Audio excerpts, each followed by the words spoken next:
Halo semuanya, terima kasih sudah mengklik video ini. Semoga sehat-sehat selalu ya. Jika Anda suka dengan konten video ini, mohon dukungannya untuk like, subscribe, komen dan share, agar kami selalu semangat mengupload video-video terbaru. Akhir kata saya ucapkan terima kasih, selamat menikmati. Bab 201, Elegi tawa Ova. Ova merasakan debaran jantungnya bergemuruh hebat. Napasnya tertahan manakala kedua tangan Aryo menyusup ke belakang kepala dan menarik wajahnya semakin merapat. Semakin memperdalam ciuman dan memagut bibirnya dengan sangat-sangat menuntut seperti seorang musafir yang baru menemukan sumber air di padang gurun yang tandus. Walau pikiran Ova memaksa untuk menolak, tapi debaran rasa yang Aryo ciptakan membuatnya tak berkutik. Diam mematung sampai laki-laki itu melepaskan pagutan dan menarik wajahnya menjauh. Plak, tamparan keras mendarat di pipi Aryo untuk pertama kalinya dan membuat laki-laki itu terkejut bukan main sampai-sampai bola matanya hampir saja melompat keluar dari tempatnya. Stupid, teriak Ova marah. Bola matanya membulat sempurna dengan sorot mata penuh amarah. Napasnya tersengal-sengal tak beraturan. Dadanya membusung ke depan menunjukkan perlawanan, walau begitu, raut wajah Aryo tidak menunjukkan kemarahan atas tamparan yang ia terima. Laki-laki itu hanya mengerjap-ngerjapkan mata sambil mengusap pipi yang kebas selama beberapa detik lalu menyengir memamerkan deretan giginya.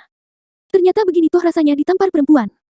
Astaga, sakit juga, iya. Rahangku terasa bergeser sampai ke Antartika. Aryo melebarkan lengkungan bibirnya, kemudian dengan lincah menarik tangan Ova. Ova menepis tangan Aryo, tapi suaminya itu memegang erat dan menarik paksa tangannya. Mengamati telapaknya yang masih merah dan panas dengan kedua alis terangkat dan ekspresi wajah yang dibuat-buat. Tanganmu baik-baik saja, pasti sakit. Lihat, jadi merah gini, kan? Cek, lepas. Ova menarik tangannya, tapi Aryo menahannya. Sabar ngapa? Tunggu dulu, biar dokter Aryo periksa dulu. Ova mendengkus, Aryo semakin menjadi-jadi mengelus tangan istrinya. Lain kali kalau mau mukul bikin persiapan dulu. Bawa sarung tinju, kek. Minimal pakai sarung tangan yang ada pelapis gabusnya. Jadi, kalau mukul telapak tanganmu gak sakit. Atau kamu mau kita pergi beli dulu? Nanti adegannya kita replay lagi. Bagaimana? Cetus Aryo panjang lebar yang membuat Ova melongo bego dengan wajah cantiknya. Ini yang bodoh, dirinya atau Aryo? Bagaimana? Mau pergi beli sekarang? Ulang Aryo, mengulung senyum sambil mengerlingkan mata. You are crazy. Ova mengayunkan kakinya menendang tulang kering Aryo, sampai laki-laki itu memekik kesakitan. Spontan melepas tangan Ova dan berpindah memegangi tulang pergelangan kakinya yang nyut-nyut ngilu sambil melompat-lompat kesakitan dengan satu kaki. Gila, kamu, Va. Mau buat suamimu cacat, keluh Aryo dengan wajah meringis cengengesan. Rasakan itu, mau kutambah lagi. Edan kamu, Va, Weber. Ova meleletkan lidah, lalu berbalik dan naik kembali ke mobil di balik kemudi. Melihat itu, Aryo dengan lincah melebarkan langkah kakinya menyusul dan ikut masuk ke dalam mobil. Duduk pada kursi penumpang belakang tepat di belakang istrinya. What are you doing here? Pekik Ova. Mandi, jawab Aryo asal. What? Aku ngantuk. Kebetulan semalam tidurku gak nyenyak karena harus bersihin semua kandang ularmu. Sungut Aryo seraya merebahkan tubuh meringkuk di jok mobil. Ayo, jalan, lanjutnya memerintah. Astaga, apa yang kamu lakukan? Aku lagi makan, jangan ganggu. Lagi, Aryo menjawab asal yang membuat Ova semakin berang hingga kepalanya berasap. Ova lantas turun dari mobil dan membuka pintu belakang. Keluar kamu, teriaknya mengusir. Oh, kamu mau bergabung tidur di sini? Ayo, ayo, dengan senang hati. Oh, my gosh. Ova mencengkeram kepala dengan kedua tangan saking frustrasinya melihat kelakuan Aryo. Jadi masuk gak? Kita lanjut yang tadi. Ayo. Aryo menaik turunkan alis dan memonyong-monyongkan bibir ke depan menggoda sambil menepuk-nepuk jok mobil. Dasar sableng. Ova membanting pintu mobil lalu kembali masuk ke depan. Menyalakan mesin kemudian tancap gas keluar dari pelataran kantor. Aryo sampai terpental-pental di kursi belakang gara-gara Ova yang mengemudi dengan ugal-ugalan. Nemplok kanan kiri membentur kaca jendela. Va, aduh. Bisa benjol-benjol seperti bapak mukaku ini, pekik Aryo, tapi Ova mengabaikan. Ingat, Va, kalau nabrak, yang mati bukan hanya aku, tapi kamu juga. Buk, Aryo kembali kejedot pintu. Walau begitu, mulutnya tidak berhenti mengoceh. Va, ingat, Va, kita masih muda. Ova membanting setir mobil dengan kasar. Kembali Aryo terlempar dan kejedot ke pintu berkali-kali. Astaga, Va, gak kasihan kamu sama aku. Oke deh, gak usah aku. Sama ularmu saja. Gak kasihan sama ularmu kalau kamu mati. Mereka bisa nangis loh kalau emaknya mati. Nanti gak ada yang ngurus, loh. Bisa kurus kering mereka nanti, cerocos Aryo memekik sambil terlempar ke kanan kiri, ke sana kemari, kemana-mana hatinya senang. Begitu mobil berhenti di lampu merah, ia lekas melompat ke jok depan, tepat di samping Ova dan memakai seatbelt menyilang di dada. Mata Ova langsung membelalak maksimal. Tubuhnya sampai ikut terputar menghadap penuh ke samping melihat Aryo. Nah, kalau gini, kan aman. Mau balap lagi? Silakan, sampai ke bulan sekalipun aku jabanin dah, ayo. Let's go to the moon, seru Aryo. Tersenyum mantap. Ova masih tercengang tanpa berkedip sedikit pun menatap Aryo yang tak habis akalnya. Dia pikir dirinya sudah gila, ternyata laki-laki di sampingnya jauh lebih gila. Jadi benar kata orang-orang, kalau jodoh itu cerminan diri sendiri. Dirinya yang nyeleneh, bertemu laki-laki sableng. Klop sudah. Neng, mandangi wajahku nanti aja di rumah, tuh di belakang udah gak sabaran mau jalan, ujar Aryo, membuyarkan lamunan Ova. Ova tersentak dan baru tersadar begitu mendengar suara klakson mobil di belakang yang saling beruntun berirama seperti sedang konser. Ia lalu memutar tubuh kembali ke depan, menginjak pedal gas dan kembali tancap gas dengan kecepatan maksimal. Menyalip-nyalip kendaraan di depan dengan gesit dan lincah. Wah, gak ngangka istriku seorang pembalap. Pernah juara Formula One, iya. Pernah ngalahin Michael Schumacher, atau dengan Fernando Alonso. Pernah ikut kejuaraan apa saja. Dan sepanjang jalan yang entah tujuannya kemana, suara Aryo terus terdengar berkicau tanpa henti. Telinga Ova sampai panas mendengar ocehan laki-laki itu. Entah berapa jam lamanya mobil itu mutar-mutar tidak jelas di jalanan seperti orang kesasar di tengah hutan belantara sampai akhirnya beranjak pulang ke kediaman Hirawan yang megah tempat mereka tinggal untuk sementara. Gerbang pagar besi yang menjulang tinggi terbuka otomatis saat mobil mereka datang. Mobil itu terus mengarah ke garasi di samping kanan bangunan utama dan parkir di sana. Mengabaikan Aryo, Ova langsung turun dan berjalan masuk ke dalam rumah lewat pintu samping. Begitu Ova sudah tak terlihat, Aryo yang sebenarnya gemetar hebat sejak tadi langsung turun dari mobil dan duduk menggelepar di lantai dengan kedua lutut yang lemas. Wajahnya pias, dan keringat dingin membanjiri tubuhnya sampai ke meja belakangnya menjadi basah. Sialan, Ova, lama-lama bisa mati jantungan bersamanya. Untung bisa pulang dengan selamat. Bisa nangis kejar abah sama ibu kalau anak semata wayang yang imut menggemaskan ini jadi almarhum. Pak, Bapak baik-baik saja, tegur salah seorang asisten rumah tangga keluarga Hirawan yang entah muncul dari mana dan mengagetkan Aryo sampai terperanjat dari duduknya. Buset, Mbok, bikin kaget aja. Kayak jalangkung. Muncul tiba-tiba tanpa dipanggil. Wanita yang sudah berusia setengah abad itu langsung terkekeh-kekeh. Ia kemudian membantu Aryo berdiri. Ova mana, Mbok? Langsung masuk ke kamar. Lagi berantem. Iya, Aryo refleks menganggukkan kepala. Nona Ova itu memang orangnya suka rada-rada gila. Setelan pabriknya berbeda dari Mas Dodo. Yang sabar menghadapinya. Iya, siap, Mbok. Saya punya gudang sabar di Himalaya, kok. Jadi hati saya selalu adem, gak bakalan panas mesinnya. Aryo tersenyum mantap sambil menepuk-nepuk pundak wanita tua itu lalu beranjak pergi menyusul istrinya. Weleh, ternyata Nona ketemu jodoh yang seimbang gilanya, gumamnya sambil geleng-geleng kepala. Berdiri terpaku melihat punggung Aryo yang semakin menjauh. Baby, my honey, bunny, sweetie, where are you? Teriak Aryo memanggil, mengikuti cara Ova yang biasa memanggilnya seperti itu. Suaranya sampai menggema dan memantul-mantul di rumah besar itu. Ia terus melangkah masuk ke tengah bangunan dan meniti anak tangga naik ke lantai 2 menuju kamar Ova berada sambil terus memanggil. Begitu membuka pintu, sebuah tinjuan melayang ke arahnya. Untungnya, Aryo memiliki gerak refleks yang lincah seperti flash. Kalau tidak tentunya wajahnya sudah bonyok. Apa-apaan kamu, Fa? Bukannya kamu menyuruhku memakai sarung tinju? Nih, aku sudah pakai. Ova mengangkat kedua tangan yang sudah terbungkus rapi ke depan sambil mengambil ancang-ancang. Mata Aryo membulat, jakunnya bergerak menelan ludah susah payah. Ia lantas mengangkat telapak tangan ke depan. Fa, semua bisa dibicarakan baik-baik. Sabar, kita pakai kepala dingin. Kepalaku sudah panas. Gampang, bisa disiram es batu. Atau masukkan ke dalam freezer. Aryo, aku serius, aku juga serius. Ova yang kesal, mengayunkan tinjuan. Aryo lekas menangkis dengan lengannya. Wajahnya langsung meringis kesakitan.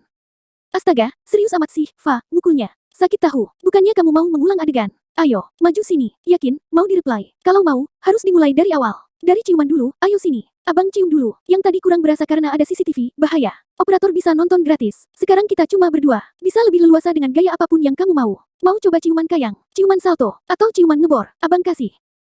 Ayo, kap-kap. Aryo bergerak maju sambil menggerakkan bibir dengan aneh. Ova sampai bergidik geli melihatnya dan spontan melangkah mundur.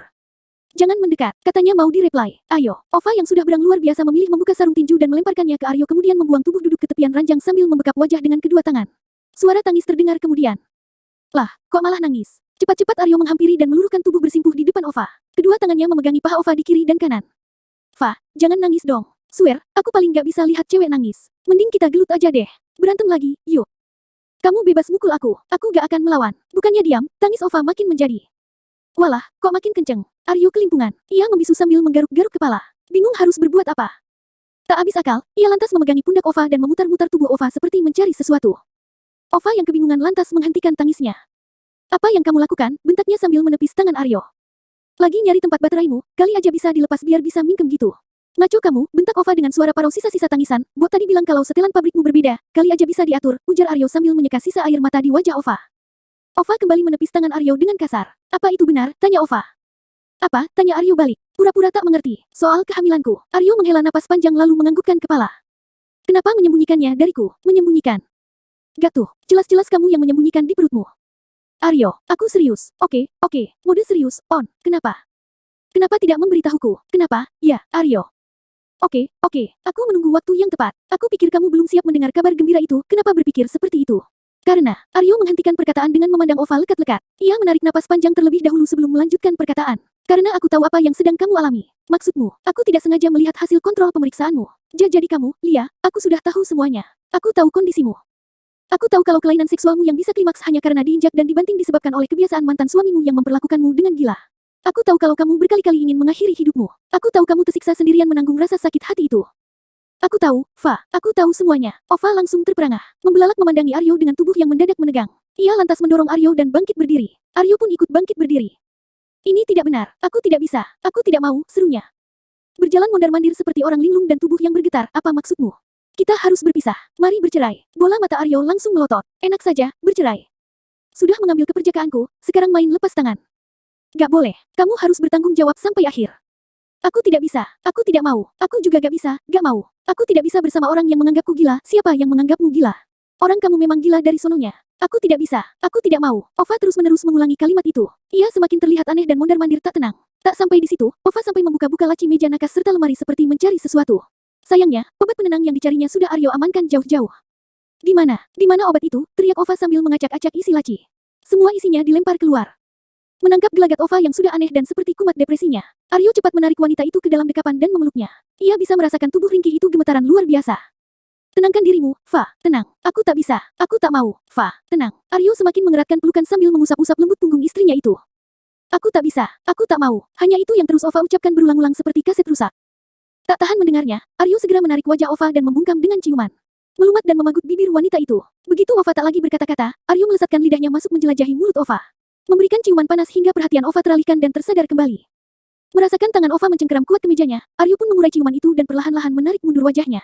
Ia bisa melihat cairan bening memupuk di sudut wanita itu.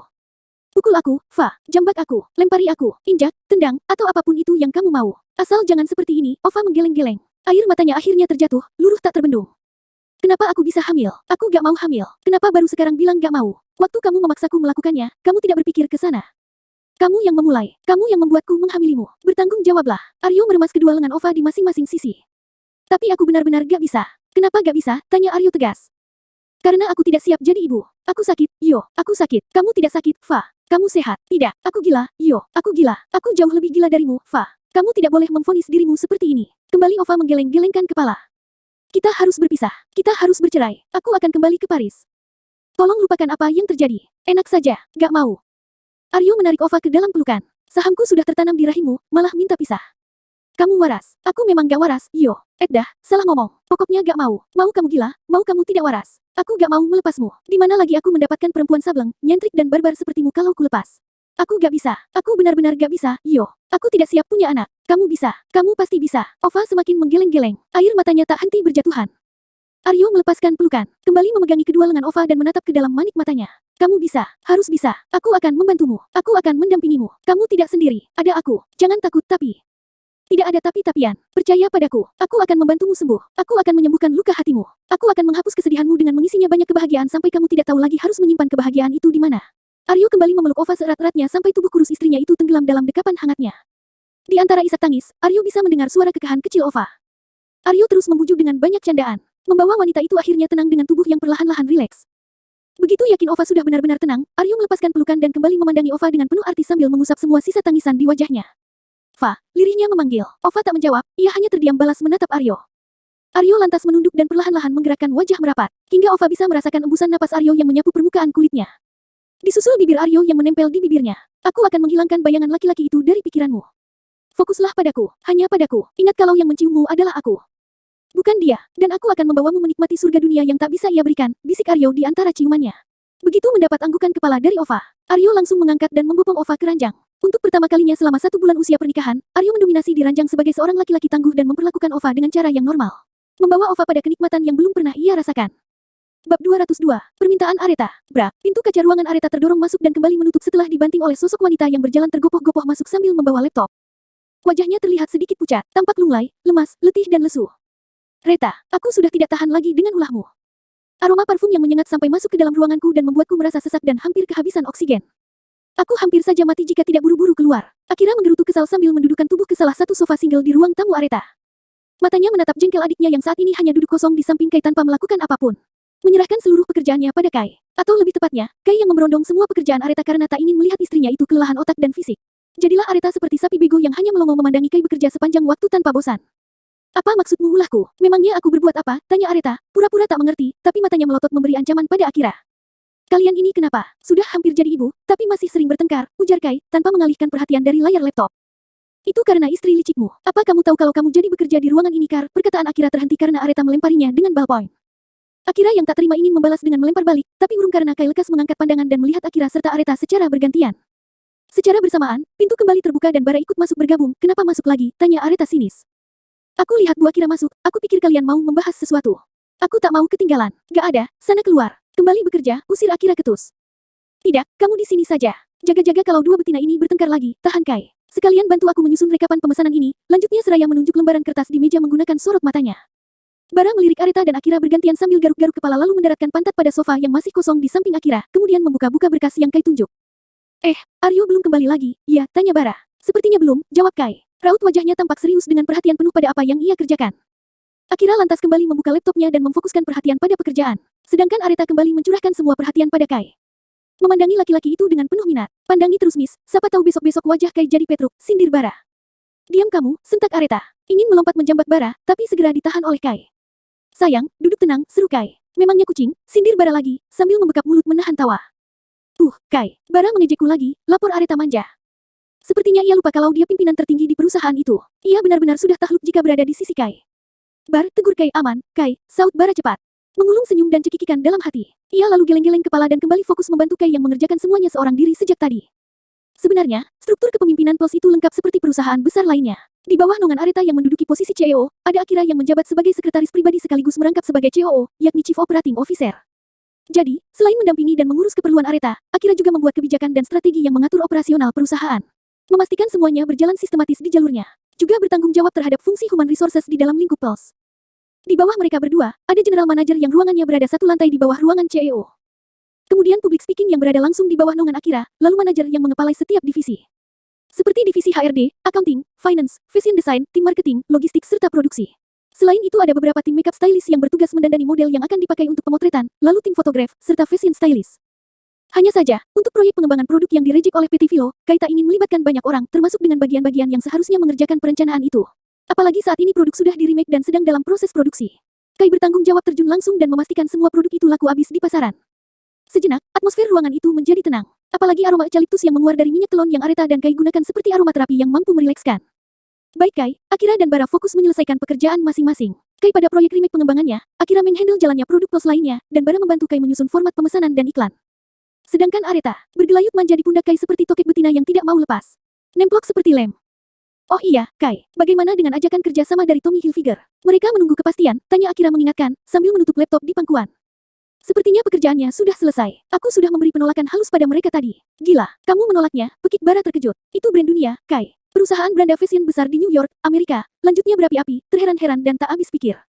Akira pun demikian. Kedua alisnya sampai saling menaut dalam memandang Kai. Hanya Areta yang bereaksi santai dengan perkataan suaminya. Kai mengangkat pandangan dari layar laptop dan memandangi Bara yang menatapnya dengan penasaran. Aku tahu, perusahaan itu didirikan oleh seorang desainer fashion asal Amerika Serikat. Lalu kenapa kamu menolaknya geblek? Dengkus Bara kesal. Areta langsung melempari Bara majalah katalog yang ada di meja, disertai pelototan mata yang tajam. Tak terima suaminya dimaki. Sayang, jangan ringan tangan begitu. Kai cepat menarik tangan mulus istrinya ke atas pahanya dan menggenggamnya erat. Tubuh Areta kembali menempel rapat di pundak suaminya. Namun, matanya masih menatap Bara dengan sinis. Kamu pikir aku tidak memikirkan nasib POS ke depannya? Tanya Kai. Detik selanjutnya ia menjawabnya sendiri. Aku sudah memikirkannya dengan matang. Bila kita menerima tawaran itu, otomatis kita menjalani kontrak kerja sama dengan mereka dalam kurun waktu beberapa tahun ke depan. Awalnya mungkin akan menguntungkan bagi kita. Produk kita akan laku keras dan menghasilkan banyak keuntungan. Tapi tidak menutup kemungkinan kalau brand kita akan tenggelam. Produk tenggelam bagaimana? Bukannya brand kita malah akan semakin dikenal di dunia, potong Bara, menyela perkataan Kai. Benar, kata Bara. Apa kamu tidak salah langkah menolak mereka? Tanya Akira. Makanya, dengar dulu penjelasanku sampai selesai, ujar Kai. Merek dan brand mereka itu sudah mendunia, kalaupun kita menerima tawaran mereka, yang mereka ambil hanya produk kita tanpa mengikut sertakan brand kita. Maksudmu? Tanya Akira tak sabaran. Tentu saja mereka akan melabeli brand kita dengan merek mereka.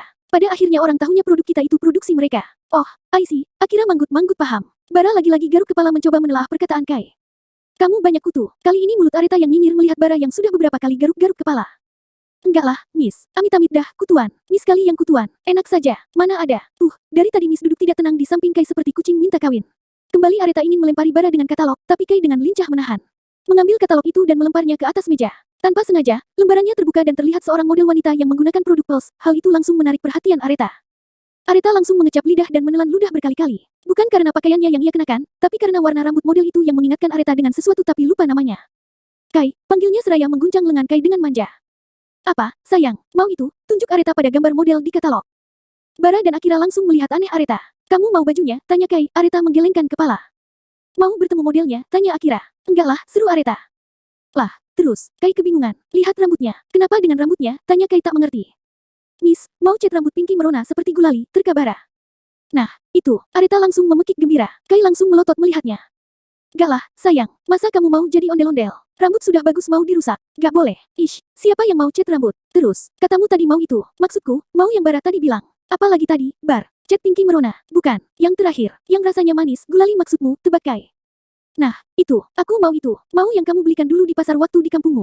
Oh, gulali. Aku kira apaan. Pulang dari sini kita cari. Aku gak mau yang lain. Aku maunya yang dulu kamu belikan. Tapi itu jauh sayang. Rasanya sama kok yang dijual di sini. Gak mau. Aku maunya yang dulu. Titik. Areta langsung cemberut masam. Mendadak cairan bening sudah memupuk melapisi matanya. Kesal karena permintaannya diabaikan oleh Kai. Sorry, aku gak mau ikutan pusing. Aku sudah pusing dari tadi. Pekerjaanmu sudah selesai. Aku pulang duluan. Iya. Akira lekas bangkit berdiri membawa laptopnya. Tidak lupa menyambar botol minyak telon Areta yang ada di atas meja. Itu punyaku, teriak Areta. Kamu beli lagi, yang ini aku ambil. Gara-gara kamu aku juga ikut mual melewati karyawan di luar. Akira dengan lincah sudah melesat keluar. Kalau begitu, aku juga pergi. Bara juga bersiap ancang-ancang kaki. Takut terkena imbasnya.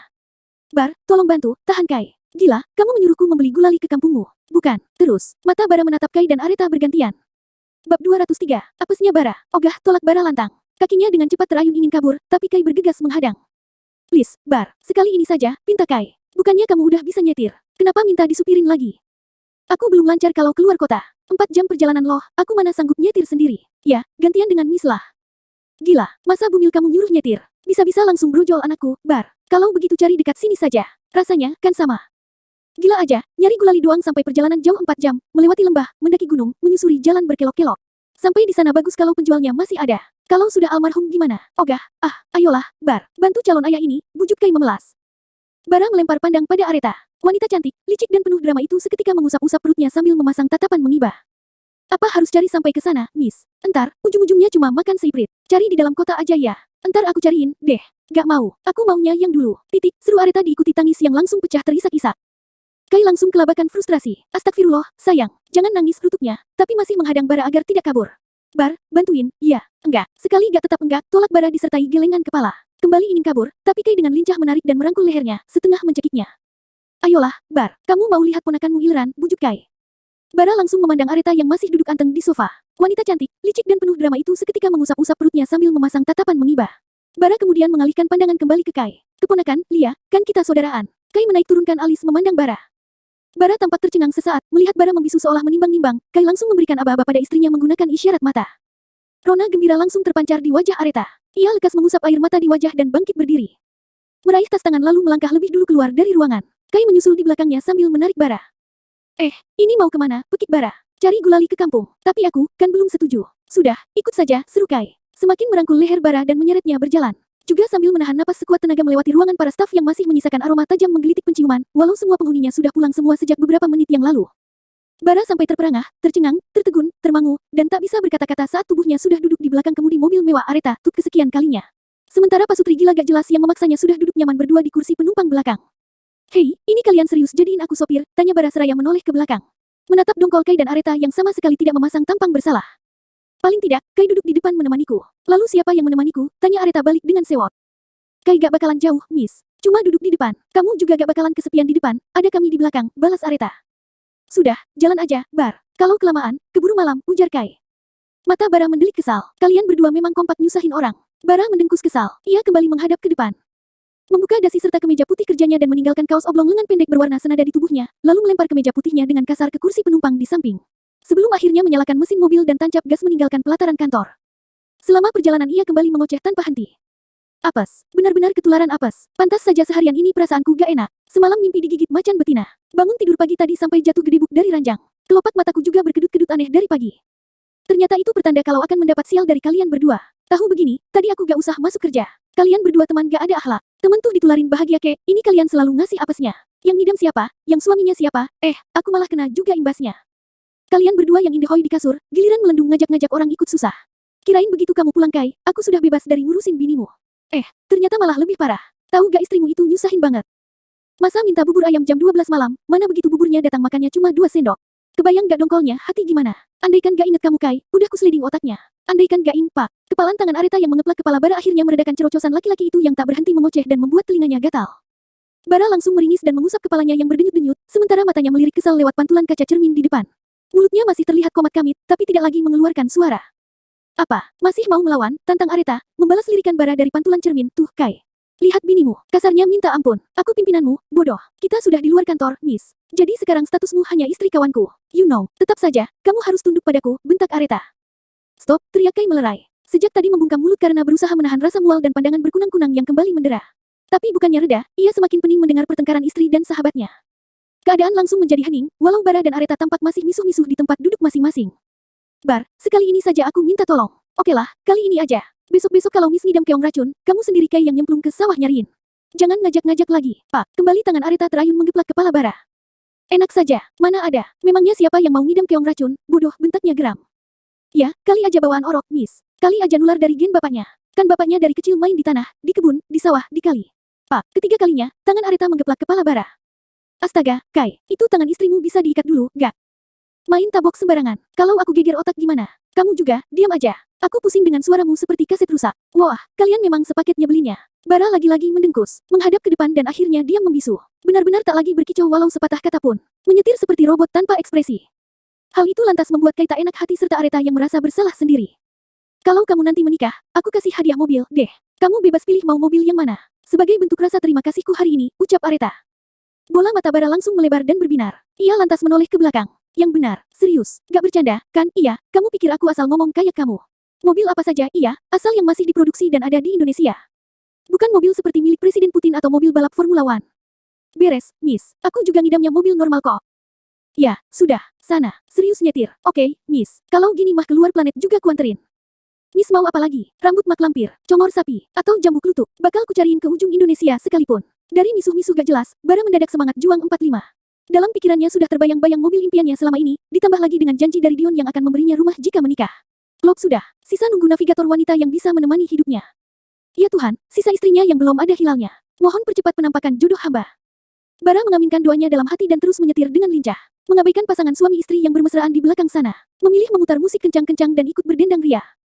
Bab 204, tiba larut malam. Malam sudah semakin menyingsing. Purnama tampak bulat sempurna, dengan jutaan gugusan bintang-bintang yang menghiasi langit yang pekat. Mobil merah mengkilap yang datang dari ibu kota itu terus saja melaju menyusuri jalan-jalan panjang hingga jalan yang berkelok-kelok dengan kecepatan maksimal, sampai akhirnya perlahan-lahan melambat dan berbelok masuk ke dalam kawasan pasar sentral desa setempat. Suasana tempat itu sontak membuat Areta terkesiap, dan Kai yang langsung menghela napas panjang. Nah, sudah sampai. Sekarang bisa lihat sendiri, kan? Tanya Kai, berusaha bersabar.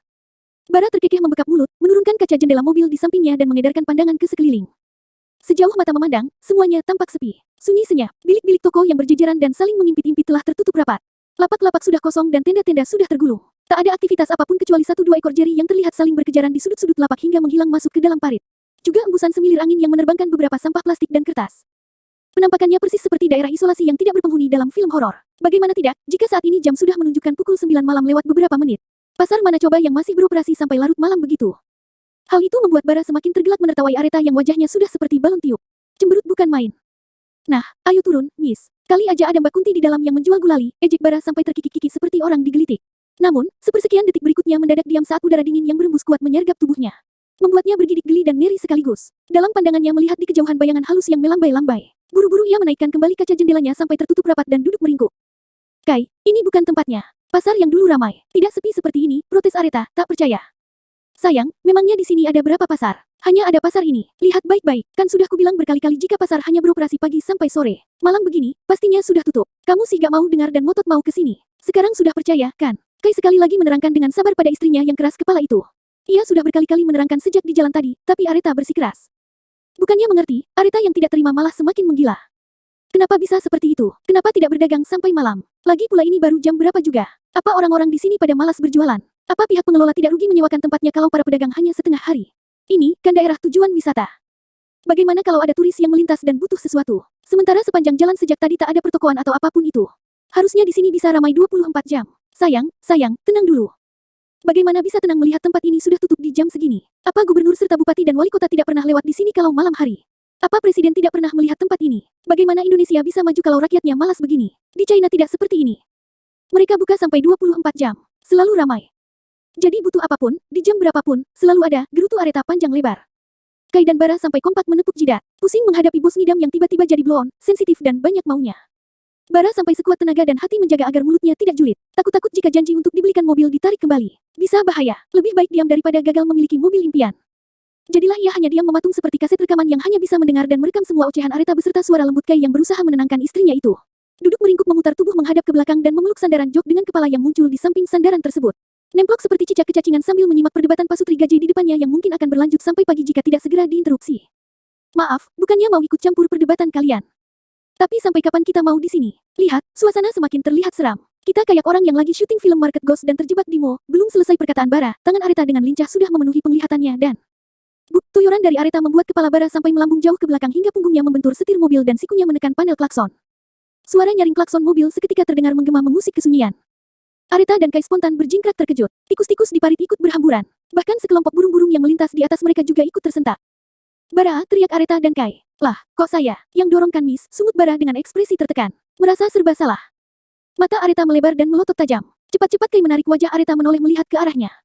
Sudah, jangan ajak Bara terus berdebat. Kamu mau anak kita mirip Bara? Idih, amit-amit pekik Areta lantang. Ya, makanya, berhenti julitin Bara. Tapi dia yang selalu mancing. Ih, siapa yang mancing? Aku punya pancing saja enggak, Miss Klik Bara, tuh, Kai.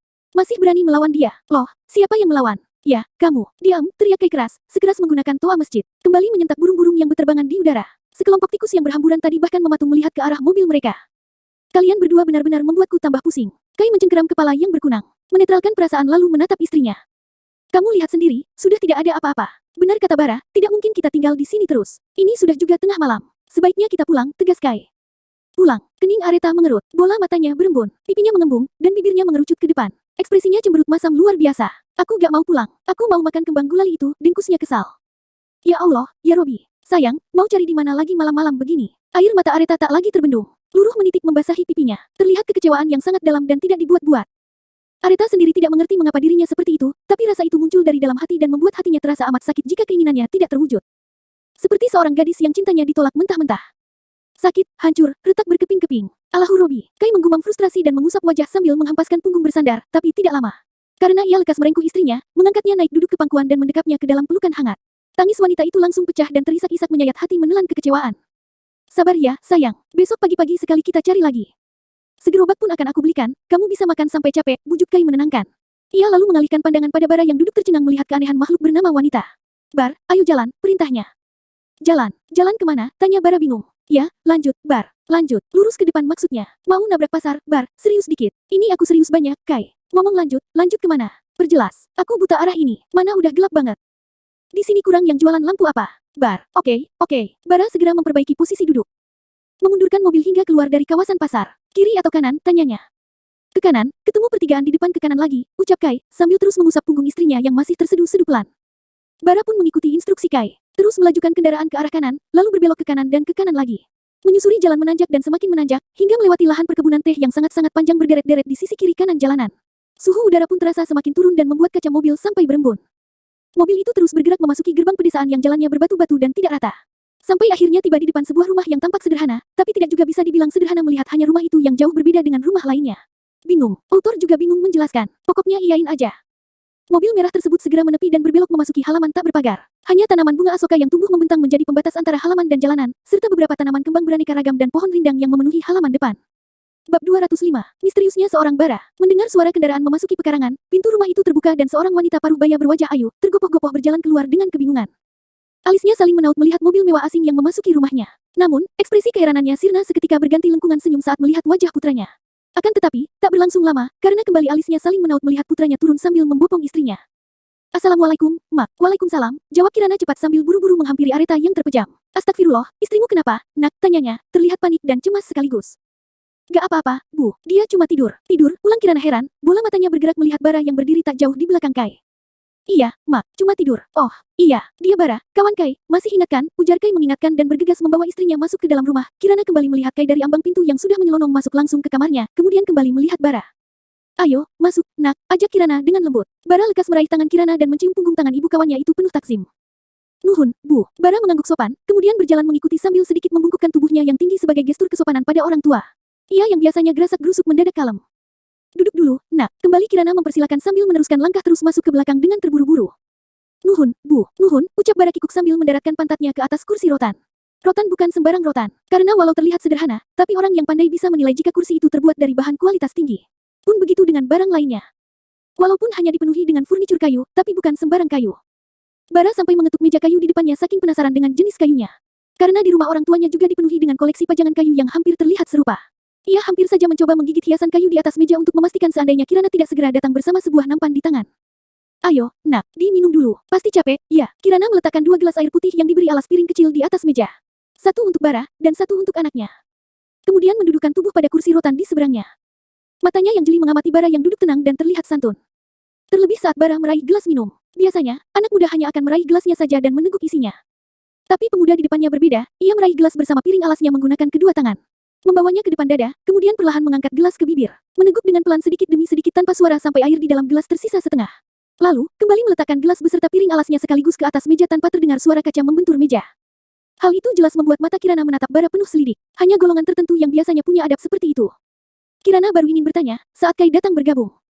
Meraih tangannya, menciumnya lalu duduk pada kursi rotan di samping Bara. Langsung meraih gelas yang masih full isinya dan meneguknya hingga tandas. Senyum Kirana sontak melengkung lebar dan geleng-geleng kepala melihat perbedaan cara minum keduanya. Kenapa gak kabari emak kalau mau datang? Tahu begitu, kan emak bisa siap-siap. Kalian sudah makan belum? Tanya Kirana yang sudah bersiap untuk bangkit berdiri hendak ke dapur. Gak usah repot-repot tante, tadi sudah singgah makan di jalan, tolak Bara dengan intonasi halus dan lembut. Kai sampai mengerutkan kening melihat sikap Bara yang berubah 180 derajat. Yang benar, tanya Kirana seraya mengalihkan perhatian pada Kai yang duduk menopang siku di paha sambil memijat pelipisnya. Iya, mak, sudah tadi saat mampir salat maghrib di jalan, ucap Kai mengiyakan. Mengubah posisi dengan menyandarkan punggung ke belakang sambil mengedarkan pandangan. Ai dan Eyang mana, mak? Eyang sudah tidur, kalau Ai sepertinya masih serius belajar di kamarnya.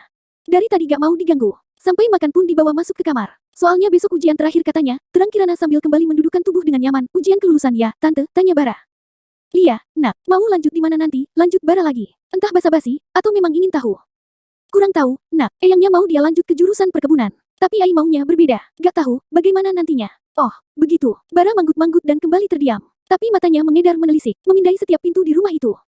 Sementara pandangan Kirana beralih menelisik pakaian keduanya yang terlihat sedikit formal. Meski sudah memakai kaos oblong di tubuh atas, tapi bagian bawah masih mengenakan celana bahan.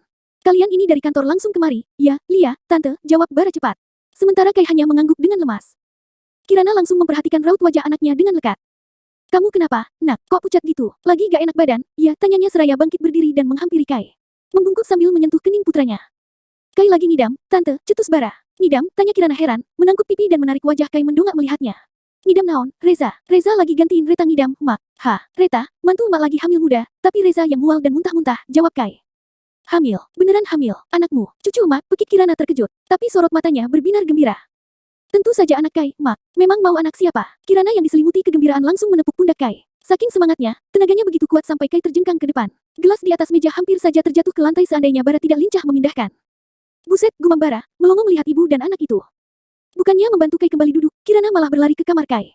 Pelan menyingkap tirai dan membuka pintu. Mengintip menantunya yang tertidur. Hanya sebentar lalu, kembali lagi duduk ke tempat semula.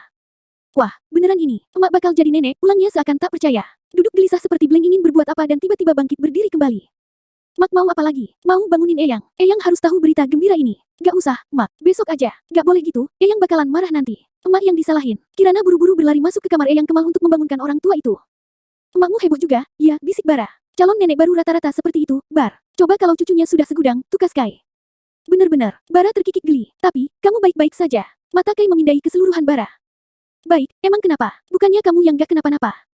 Tuh wajahmu pucat. Enggak, kamu terlihat berbeda tadi. Aku pikir kamu ketempelan setan penunggu pasar tadi. Sikapmu tiba-tiba kalem, kayak lembu. Enak saja. Petakilan gini, aku juga punya adab di depan orang tua.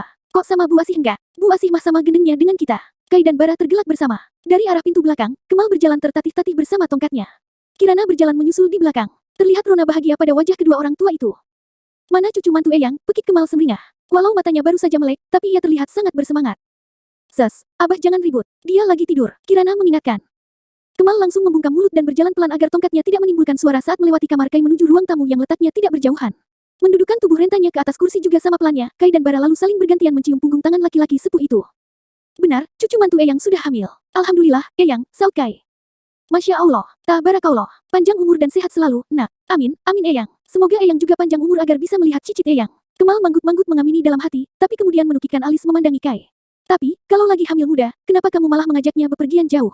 Kamu tidak tahu kalau itu berbahaya bagi kandungannya, semprot laki-laki tua itu dengan bola mata melotot sempurna.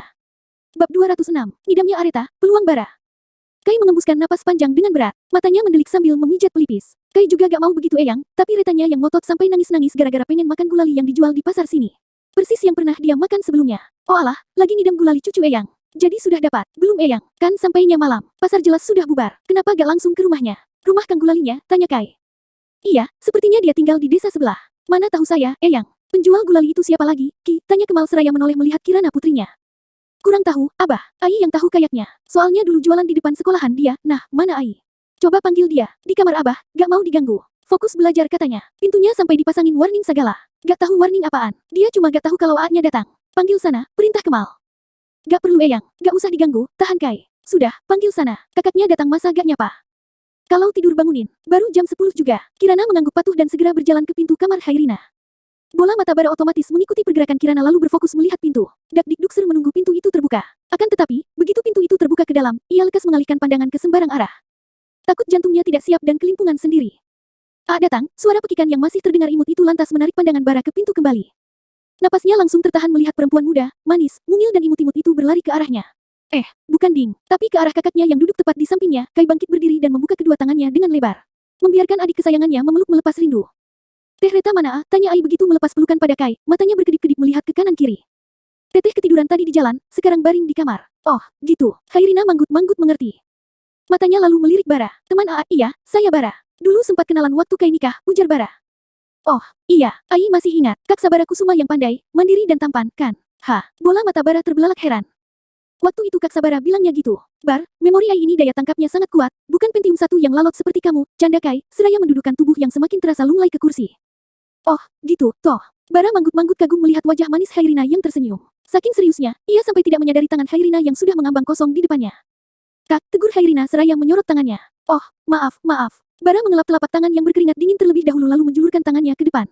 Jantungnya serasa jumpalitan, salto-salto dan kalang kabut tak karuan saat tangannya itu disalim oleh Hairina. Beruntung tidak pingsan. Oh, iya Ai, siapa lagi Kang Gulali yang dulu jualan di sekolahmu? Pertanyaan Kemal membuat tubuh Hairina refleks berbalik. Bak adegan iklan sampo, helaian rambut hitam panjangnya terayun di depan Bara dan membuat jantung laki-laki itu semakin belingsatan di dalam sana. Kang Asep, tanya Hairina. Nah, itu, kamu tahu rumahnya di mana? Tahu, Eyang, di desa sebelah, di belakang gang sekolah Ai. Kenapa memang? Itu, tetehmu Nidam mau jualannya. Nidam, teteh Nidam, ponakan Ai, pekik Hairina gembira. Jangan ribut atuh. Entar tetehnya kebangun dan nangis lagi, terangkai. Nangis, teteh nangis, tanya Hairina. Kini dengan nada setengah berbisik. Lia, dia nangis-nangis mau makan gulali. Tapi sampainya sudah malam, jadi gak dapat. Kumaha atuh, kasihan teteh. Reza mah gak kreatif orangnya. Masa istri ngidam sampai dibiarkan nangis-nangis? Ih, agak bertanggung jawab. Mana boleh gitu. Nanti ponakan Ai jadi jelek gara-gara ileran. Carikan atuh sampai dapat. Belum juga jam 10. Ayo, Ai temenin nyari. Cerocos Ai, tanpa titik koma dan spasi. Tangannya bergerak menarik-narik Kai agar bangkit berdiri. Bara yang tadinya terpesona langsung terbengong-bengong melihat gadis itu yang nyerocos seperti kereta api ekspres. Juga pengen nyariin sampai dapat, tapi malam begini juga mau nyari di mana? Iya di rumah Kang Asep atuh. Ayo, Ai temani. Kang Asep orangnya asyik kok, ramah. Besok saja, Ai. Masih pusing. Gak mungkin juga ganggu orang malam-malam. Mungkin saja dia sudah istirahat, kakakmu lagi ngidam gantiin teteh. Ai, terang Kirana menjelaskan. Jadinya, dia yang mual muntah dan pusing, tambahnya. Oh, bisa gitu, iya. Mata Hairina langsung memandang sayu kakaknya. Ai pernah dengar sih, tapi gak percaya kalau ada yang gitu. Ternyata bukan mitos, ya, lanjutnya seraya mengangguk-angguk paham. Baru akan bicara, suara Areta yang memanggil Kai membuat mereka semua kompak menoleh ke arah pintu kamar. Kai lekas bangkit berdiri dan berlari masuk ke kamar. Sementara yang lainnya tetap di tempat, samar-samar suara tangis Areta kembali terdengar. Bu, memang wanita hamil bisa langsung cengeng begitu, tanya Bara pada Kirana, tapi Hairina yang langsung menjawab. Itu pengaruh peningkatan kadar hormon pada ibu hamil, Kak. Di trimester awal memang rentang terjadi, tapi akan membaik begitu masuk ke trimester kedua. Semester, kayak orang kuliahan juga ya hamilnya. Hairina langsung menoleh dan berdecak. Bukan semester atuh, tapi trimester. Beda jauh artinya. Bara melongo tak mengerti. Ia yang bisa cepat tangkap, mendadak bego di depan seorang gadis. Nanti kakak juga paham kalau punya istri, ujar Hairina. Detik kemudian ia kembali melihat Bara. Kakak sudah berumah tangga belum? Senyum Bara terkulum dan menggelengkan kepala sambil tersipu malu. Aduh, kasihan mantunya, emak. Kirana geleng-geleng kepala mendengar lirihan isak tangis menantunya. Ai, kamu mau bantu cariin tetehmu, gak? Tanya Kemal. Mau, Eyang, tapi gak sendiri. Ai gak berani. Kemal lalu mengalihkan pandangan pada Bara. Kamu bisa nemenin, nak. Saya, Eyang, tanya Bara seraya menunjuk dirinya sendiri. Iya, kamu. Siapa lagi? Oh, bisa, Eyang. Kapan? Sekarang, Lia, secepatnya. Eyang gak tega dengar cucu mantu nangis karena gak dapat yang dia mau. Demi cicit Eyang juga. Siap, Eyang. Bara mengangguk-anggukkan kepala sambil membungkukkan tubuh. Ayo, Kak, panggil Hairina. Senyum Bara terkembang. Ia mengangguk lalu segera mengayunkan langkah keluar lebih dulu. Ai menyusul menyejajarkan langkah begitu keluar dari rumah. Kak, mau kemana? Tanya Hairina melihat Bara berjalan menuju mobil. Bukannya kita mau naik mobil? Gak usah. Naik motor aja Kak. Kalau naik mobil cuma bisanya sampai di depan sekolah. Gak bisa masuk ke dalam gang. Bahaya juga parkir mobil bagus begitu di pinggir jalan. Bisa kena baret anak-anak yang lewat. Apalagi yang usil manjat. Manjat? Buat apa? Anak-anak di sini kan jarang lihat mobil mewah yang masuk. Jadi pada antusias kalau lihat mobil bagus dikit. Apalagi mobil itu bukan hanya bagus, tapi amazing. Punya kakak? Iya, bukan. Itu punya ibu bos. Teteh maksudnya? Iya, itu. Teteh meniteh, minum teh di kebun teh. Hairina langsung tergelak. Ai, cepetan, teriak Kirana dari dalam rumah. Iya, Mak, saut Hairina cepat lalu bergegas berbalik arah berjalan. Jauh, gak, tanya Bara. Jauh, tapi gak juga sih. Lumayanlah. Gak jauh tapi gak dekat juga. Setelah jalan berbatuan sampai di gerbang masuk kampung depan, belok kanan, gak jauh dari belokan. Cuma masih masuk gang ke belakang sekolah lagi dan belok-belok zigzag seperti ular, terang Hairina. Oh walah, gitu toh. Bara mengangguk-angguk mengerti. Sepertinya di sini semua serba kanan-kanan, iya. Dari tadi belok kanan melulu. Apa otak yang membuat desa ini dominasi pakai otak kanan, gumam Bara asal, sambil mengikuti gadis itu yang berjalan ke arah lain rumahnya, kemudian menarik sepeda motor mundur keluar. Lekas Bara menggantikannya menarik dan mendorong motor tersebut turun dari teras rumah ke halaman. Aku yang boncengin atau kakak, tanya Ai. Jelas, aku dong. Masa cowok diboncengin cewek? Malu dong, ujar Bara, kecentilan. Hairina hanya mengulung senyum merespons. Bara lekas menstarter motor yang kuncinya sudah terpasang. Lalu, menurunkan pijatan kaki untuk Hairina. Detik kemudian Hairina melompat naik di belakangnya. Kembali jantung Bara blingsatan tidak karuan saat tangan mungil gadis itu memegang pinggangnya. Seakan petasan meledak-ledak hebat di dalam sana. Untuk pertama kalinya ia merasa sangat dekat dengan makhluk bernama perempuan. Kak, belum jalan. Pertanyaan Hairina seketika membuyarkan lamunan Bara. Sudah siap, tanya Bara. Sejak tahun lalu, Kak, dengkus Hairina. Bara mengulas senyum dan langsung melajukan motor meninggalkan pekarangan rumah tersebut. Walau rasanya sangat lelah akibat berkendara selama 4 jam, tapi kalau tumpangannya si manis gulali di belakangnya, ia rela berkendara seumur hidup. Kak, bisa bawa motornya? Tanya Hairina setelah lama terdiam. Memangnya kenapa? Tanya Bara balik. Kok bawa motornya pelan amat? Bara hanya tersenyum dan pura-pura tidak mendengar. Sengaja melambatkan laju motor agar lebih lama berkendara bersama. Ya, Tuhan. Bisa gak sih kalau langsung bungkus bawa pulang? Bab 207. Kesalahpahaman. Setelah melewati 7 belokan, 7 tanjakan, dan 7 gang kecil, motor yang dikendarai Bara seperti siput tua akhirnya berhenti di depan sebuah bangunan rumah. Jarak dari rumah keluarga Kai hingga ke tempat itu sebenarnya tidak begitu jauh, tapi perjalanan mereka cukup menghabiskan waktu hampir setengah jam, dan itu cukup melelahkan buat Hairina yang sangat greget untuk menggantikan Bara. Mendengkus menahan kekesalan, Hairina yang duduknya menyamping bergegas melompat turun dari motor dan berdiri di samping menunggui Bara. Namun, tingkah aneh laki-laki itu membuat Hairina keheranan. Kakak baik-baik saja, tanya Hairina, melihat Bara beberapa kali bergidik seperti orang kesetrum listrik. Bara tak menjawab, ia hanya mengangguk sambil menarik kunci dari tuas mesin. Sepertinya suaranya tersekat di tenggorokan. Bibirnya tampak bergetar, terdengar giginya saling bergemeletup, dan terlihat uap udara mengepul dari lubang pernapasannya. Menandakan jika suhu udara di tempat itu sangat rendah, kaos oblong putih tipis berlengan pendek yang ia kenakan sama sekali tak mampu menjaga kehangatan tubuhnya dari udara malam yang semakin berembus dengan kuat. Membuatnya menggigil setengah mati dan hampir membeku. Hairina memindai keseluruhan penampilan Bara dan akhirnya tersadar. Astagfirullah, kakak kedinginan. Bara menyengir dan mengangguk malu. Kedua tangannya saling menggulung di depan dada memeluk tubuh agar tetap hangat.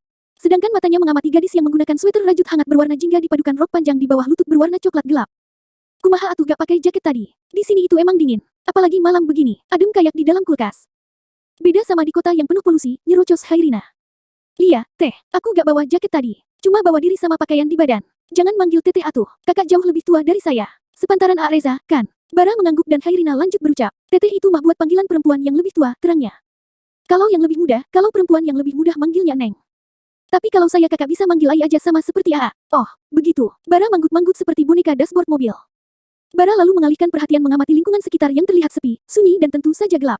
Hanya suara serangga yang terdengar menggema. Juga beberapa kali terdengar suara riuh ketukan bambu yang asalnya entah dari mana. Ini rumah Kang Asep itu, tanyanya.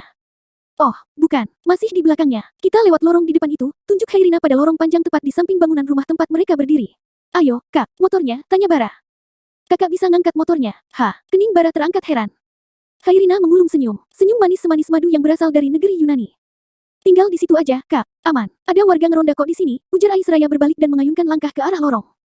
Oh, begitu. Bara melihat ke arah motor sekali lagi, memastikan jika sudah terkunci leher lalu bergegas menyusul Hairina. Dari arah ujung lorong, terdengar banyak derap langkah. Secara spontan Bara menarik Hairina ke belakang tubuhnya guna melindungi gadis itu. Sampai kemudian terlihat beberapa bapak-bapak serta pemuda kampung yang berjalan mendekat ke arah mereka sambil membawa obor serta pentungan. Sepertinya suara ketokan yang terdengar dari tadi berasal dari pentungan mereka. Neng gelis, bade kemana atuh malam-malam begini berdua-duaan, tanya salah satu bapak dari rombongan. Bapak berpeci hitam dengan sarung motif kotak-kotak tersampir ke pundaknya itu mengarahkan obor ke depan guna melihat wajah Hairina dan Bara lebih jelas.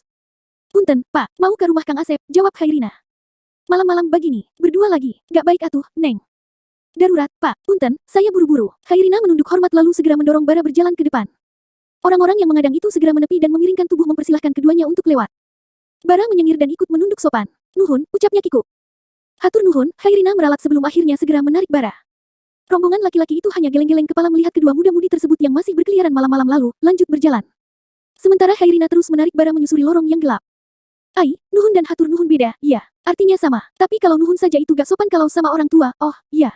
Mati aku, mati kenapa Kak? Tadi aku cuma bilang nuhun-nuhun sama ibumu, gak sopan banget, terang Bara sambil terus melangkah dan membiarkan Hairina menariknya. Kalau boleh, tarik sampai pelaminan juga boleh, gumamnya tersipu. Kalau sama mama, gak apa. Emakai orangnya cukup gaul dan gak kolot seperti orang tua kebanyakan. Aman kok, Kak, ungkap Hairina. Ia akhirnya melepaskan pegangan bara begitu setelah keluar dari lorong. Sepetak kebun pisang menyambut pandangan bara, Hairina lalu berjalan menyusuri jalan setapak di pinggiran kebun yang tampak remang-remang. Hanya ada satu dua lampu jalan yang berpendar kekuningan dan kadang cahayanya redup, mati dan menyala tiba-tiba. Vibes-nya benar-benar seperti sedang syuting film horor. Jujur, bara bergidik takut berada di tempat asing itu. Seandainya tak ada Hairina, tentunya ia sudah angkat kaki secepatnya. Ini rumah Kang Asep konsepnya gimana? Rumahnya bukan rumah gaib, kan ya? Kenapa jalanannya penuh lika-liku begini? Kayak main petak umpet aja, cerocos bara. Berusaha keras agar tidak melihat ke arah kanan. Pada jajaran pohon pisang.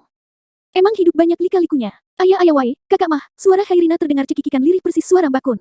Tambah membuat bara merinding heboh, tapi berusaha agar tetap terlihat cool. Hidupku memang banyak lika-likunya sejak mengenal kakakmu. Cobaannya datang bertubi-tubi, cetus bara. Cekikikan Hairina tambah melengking-lengking. Bara sampai berjingkrak sekaligus meremang. Punten, Kak. Kebiasaan Ai kalau ada yang lucu langsung ngakak. Kakak ternyata lucu, kekehnya dan lanjut bergumam. Nu ngaranah hirup mah loba cobaan, atuh. Mon loba saweran eta ngaranah dangdutan. Dangdutan. Maaf, aku gak lagi dangdutan. Aish. Hairina mendelik dan menepuk pundak bara yang berjalan bersisian dengannya. Maksud Ai bukan itu. Maksudnya itu, hidup memang selalu penuh cobaan. Kalau banyak sawerannya itu mah dangdutan namanya. Oh, begitu. Hairina mengangguk kemudian berlari kecil ke arah sebuah rumah semi permanen. Dari tanah hingga setengah dinding berupa susunan bata yang belum terplester semen, sementara dinding sisanya hingga naik ke atap terbuat dari anyaman bambu. Lantainya pun terbuat dari ubin semen. Bara pun ikut menyusul dan berdiri di belakang Hairina yang mengetuk pintu. Assalamualaikum. Hapunten, Kang Asep, panggil Hairina. Sepertinya gak ada orangnya, Ai. Gelap begitu rumahnya. Rumahnya emang selalu gelap, Kak. Hemat listrik katanya. Kok tahu? Soalnya waktu Ai ikut kemas sekolah, Ai suka kabur kemari bareng teman-teman buat makan gulali. Ada satu teman Ai naksir Kang Asep juga gitu. Cinta mereka seperti gayung bersambut. Pacaranlah mereka sampai akhirnya dinikahkan dan sekarang teman Ai itu udah hamil 8 bulan dan berhenti sekolah, cerocos Hairina. Nikah, hamil, umur berapa emang temanmu? Tanya Bara terheran-heran. Sepantaran Ai lah, Kak. Semudah itu sudah menikah. Di sini emang gitu, Kak. Banyak yang pilih nikah muda karena capek sekolah. Lebih milih dicariin duit sama lakinya, lanjut Hairina dengan logat khasnya. Gadis itu lalu berjalan ke arah samping, mengintip ke belakang sebelum akhirnya memberanikan diri berjalan ke sana. Ai, mau kemana? Mungkin Kang Asep lagi di belakang nyiapin bahan jualan buat besok bareng istrinya. Ai mau mengejutkan mereka. Kakak nunggu di sana saja, ucap Hairina, setengah berbisik. Bara tertegun sekian detik lamanya memandangi Hairina yang berani berjalan ke tempat gelap, takut terjadi apa-apa. Bara menyusul hingga ikut masuk ke dalam sebuah bilik gubuk berdinding jerami. Terdapat tungku serta tumpukan kayu bakar di sisi kanan. Nah, tuh. Kanan lagi. Sepertinya Kang Asep emang gak ada. Apa jangan-jangan Mira udah brojol? Iya. Loh, kok tanya saya? Tanya Bara balik. Iya. Kok tanya kakak? Iya. Hairina dan Bara tergelak bersama. Namun, tawa Bara terhenti saat seekor kecoa yang tidak tahu datang dari mana tiba-tiba sudah ada di tengkuknya dan merayap masuk ke dalam kaosnya. Membuat laki-laki itu spontan menggelinjang geli sampai melompat dan berteriak heboh. Bukannya membantu Bara, Hairina malah tertawa terpingkal-pingkal melihatnya. Bara bergegas membuka kaosnya secara serampangan dan melempar kaosnya itu jauh-jauh. Tubuhnya terus bergidik geli berkali-kali. Hairina terus saja tertawa sampai Bara menatapnya dengan kesal. Maaf, Kak. Kebiasaan Ai kalau ada yang lucu langsung ngakak, lanjut Bara ketus. Sudah hafal. Keren, ujar Hairina. Entah memuji atau menyindir. Matanya kemudian mengamati tubuh Bara yang bertelanjang dada. Spontan Bara menyilangkan tangan menutupi tubuh. Menyadari itu, Hairina segera memalingkan pandangan dan bergerak mengambilkan kaos Bara yang jatuh ke balik tungku. Yah, Kak, kaosnya jadi hitam kayak arang, ujarnya seraya menenteng kaos Bara yang tak lagi putih, melainkan hitam pekat. Waduh, apes bener dah. Hairina ikut berbelasungkawa atas kaos Bara. Tak hilang akal, Hairina melempar kaos itu kembali ke tanah dan buru-buru melepas sweaternya. Ai, kamu ngapain? Tanya Bara bingung. Jangan macam-macam di sini. Ish, kakak emang mikir apa? Dengus Hairina yang ternyata masih pakai kaos lengan panjang di dalamnya. Ia lalu menyodorkan sweaternya pada Bara. Ai cuma mau minjemin kakak ini, kok. Tadi aja kedinginan, apalagi kalau gak pakai baju. Oh, kirain. Bara lekas menerima sweater itu. Udah, kakak pakai cepat. Udah malam, ujar Hairina sambil mengayunkan langkah keluar dari gubuk itu. Sayangnya, tumpuan tanah yang diinjaknya sedikit lembab dan becek, hingga kakinya terpeleset dan tubuhnya ikut terhuyung ke belakang. Teriak Bara hendak menangkapnya, tapi naas. Tubuhnya ikut jatuh hingga mereka jatuh bersama ke permukaan lantai tanah dalam posisi bertindihan. Bersamaan itu, suara derap langkah berlari terdengar mendekat. Bara dan Hairina belum sempat mengubah posisi mereka saat orang-orang itu sudah datang dan menyorot keduanya menggunakan banyak lampu obor. Sudah Bapak duga, kalian berdua pasti berniat mesum di sini. Bab 208. Persidangan Ketua Adat. Jam sudah menunjukkan pukul 11 malam lewat beberapa menit. Langit kian pekat di atas sana. Udara pun semakin turun ke suhu terendah. Kirana berdiri cemas di ambang pintu, menajamkan penglihatan ke ujung jalan sambil sesekali menengok jam di dinding. Sudah 1 jam lamanya, tapi belum ada tanda-tanda putrinya akan kembali dari mencari gulali bersama Bara di desa sebelah. Tak usah cemas begitu, mungkin mereka lama karena Ai kebablasan ngerumpi dengan kawannya, ujar Kemal. Menenangkan Kirana yang berdiri gelisah. Tapi perasaan saya tiba-tiba gak enak Abah. Takut terjadi sesuatu dengan mereka, terang Kirana, mengembuskan napas panjang lalu melangkah masuk ke dalam rumah dan duduk kembali ke kursi rotan. Bersamaan itu, pintu kamar Kai terbuka. Kai beserta Areta yang sudah tenang berjalan keluar bersama. Kai mengantar istrinya itu ke depan kamar mandi terlebih dahulu lalu melangkah ke ruang tamu tempat Kemal dan Kirana duduk menunggu. Kawan Reza mana, Mak? Tanya Kai, membuat Kirana menoleh ke belakang melihatnya. Bagaimana mantu Mak? Sudah enakan perasaannya? Tanya Kirana balik. Kai mengangguk cepat, sekali lagi mengedarkan pandangan mencari Bara. Kawan, Reza tadi disuruh sama Eyang nemenin Ai cari gulali untuk istrimu. Astagfirullah, Emak, Eyang, kenapa disuruh cari malam-malam begini? Kan bisa besok saja. Eyang gak tega dengar cucu mantu nangis, ungkap Kemal. Sudah lama perginya, tanya Kai lagi. Kurang lebih sejam yang lalu, tapi belum kembali sampai sekarang. Kamu bisa nelpon temanmu itu gak? Tanya sekarang lagi di mana? Soalnya ponselnya Ai gak ke bawah. Tadi emak telepon Ai ternyata bunyinya di dalam kamar, terang Kirana. Kai mengangguk, tangannya bergerak masuk ke dalam saku celana untuk mengambil ponsel, tapi ponsel itu sudah keburu berdering dan mengejutkan mereka. Panjang umur nih anak, gumam Kai. Bergegas mengusap ikon warna hijau pada layar ponsel. Detik kemudian, terdengar suara riuh dari ujung sambungan. Bukan suara Bara, melainkan suara bariton berat seperti suara seorang bapak-bapak. Apa? Kok bisa? Pekik Kai, terkejut luar biasa saat mendapat kabar berita dari orang yang menerima panggilannya. Ekspresinya mendadak tegang dengan kening yang mengerut. Kemal dan Kirana yang penasaran buru-buru mendekati Kai. Pun begitu dengan Areta yang baru saja keluar dari kamar mandi. Mempercepat langkah menghampiri melihat situasi panik. Kita harus ke balai desa sekarang, seru Kai setelah mematikan sambungan telepon. Dengan lincah memasukkan ponsel ke dalam saku celana kembali, lalu menyambar kunci mobil di atas meja. Ayah naon? Tanya Kirana dan Kemal. Ada apa? Kai tanya Areta. Ketiganya kompak bertanya dan memandangi Kai penuh rasa ingin tahu. Nanti di jalan saya jelaskan, kita harus ke sana cepat, ujar Kai. Meraih tangan Areta dan menggenggamnya, kunaon? Tanya Kirana sekali lagi, masih tidak mengerti mengapa harus pergi terburu-buru. Matanya berembun menatap Kai, mencoba mencari kepastian akan kondisi putrinya. Kai melepaskan pegangan tangan pada istrinya lalu merangkul Kirana dan mendekapnya. Ai, baik-baik saja, Mak. Gak kenapa-kenapa. Sepertinya ada kesalahpahaman di desa sebelah. Kita diminta datang segera. Ayo cepat. Kirana mengangguk dan mempercepat langkah keluar bersama Kai. Areta berjalan menyusul di belakang sambil memegang Kemal yang berjalan bersama tongkatnya. Bergegas naik ke dalam mobil dan beranjak pergi ke balai desa. Sementara di balai desa, sudah penuh sesak oleh warga kampung sebelah. Malam sudah sangat larut, tapi mereka semua masih terjaga. Berkumpul mengelilingi dua orang pemuda-pemudi yang didudukkan pada kursi kayu pada tengah-tengah ruangan aula. Duduk disidang oleh seorang laki-laki tua yang sepertinya pemuka adat di desa tersebut. Ketua RT setempat, kepala dusun, para pemuda sampai bidan kampung juga ada di sana. Bahkan Elkatan PETG juga tidak mau kalah. Tahu kan PETG itu apa? Ya, itu adalah perkumpulan emak-emak tukang gibah yang sehari-hari kerjanya ngalahin pamor CCTV. Keduanya hampir saja diarak keliling kampung untuk mempermalukan mereka, jika saja tidak ada orang-orang yang mengenal Khairina sebagai cucu perempuan dari Kemal si tuan tanah desa sebelah serta pemilik perkebunan teh tempat sebagian warga menggantungkan nasib mereka.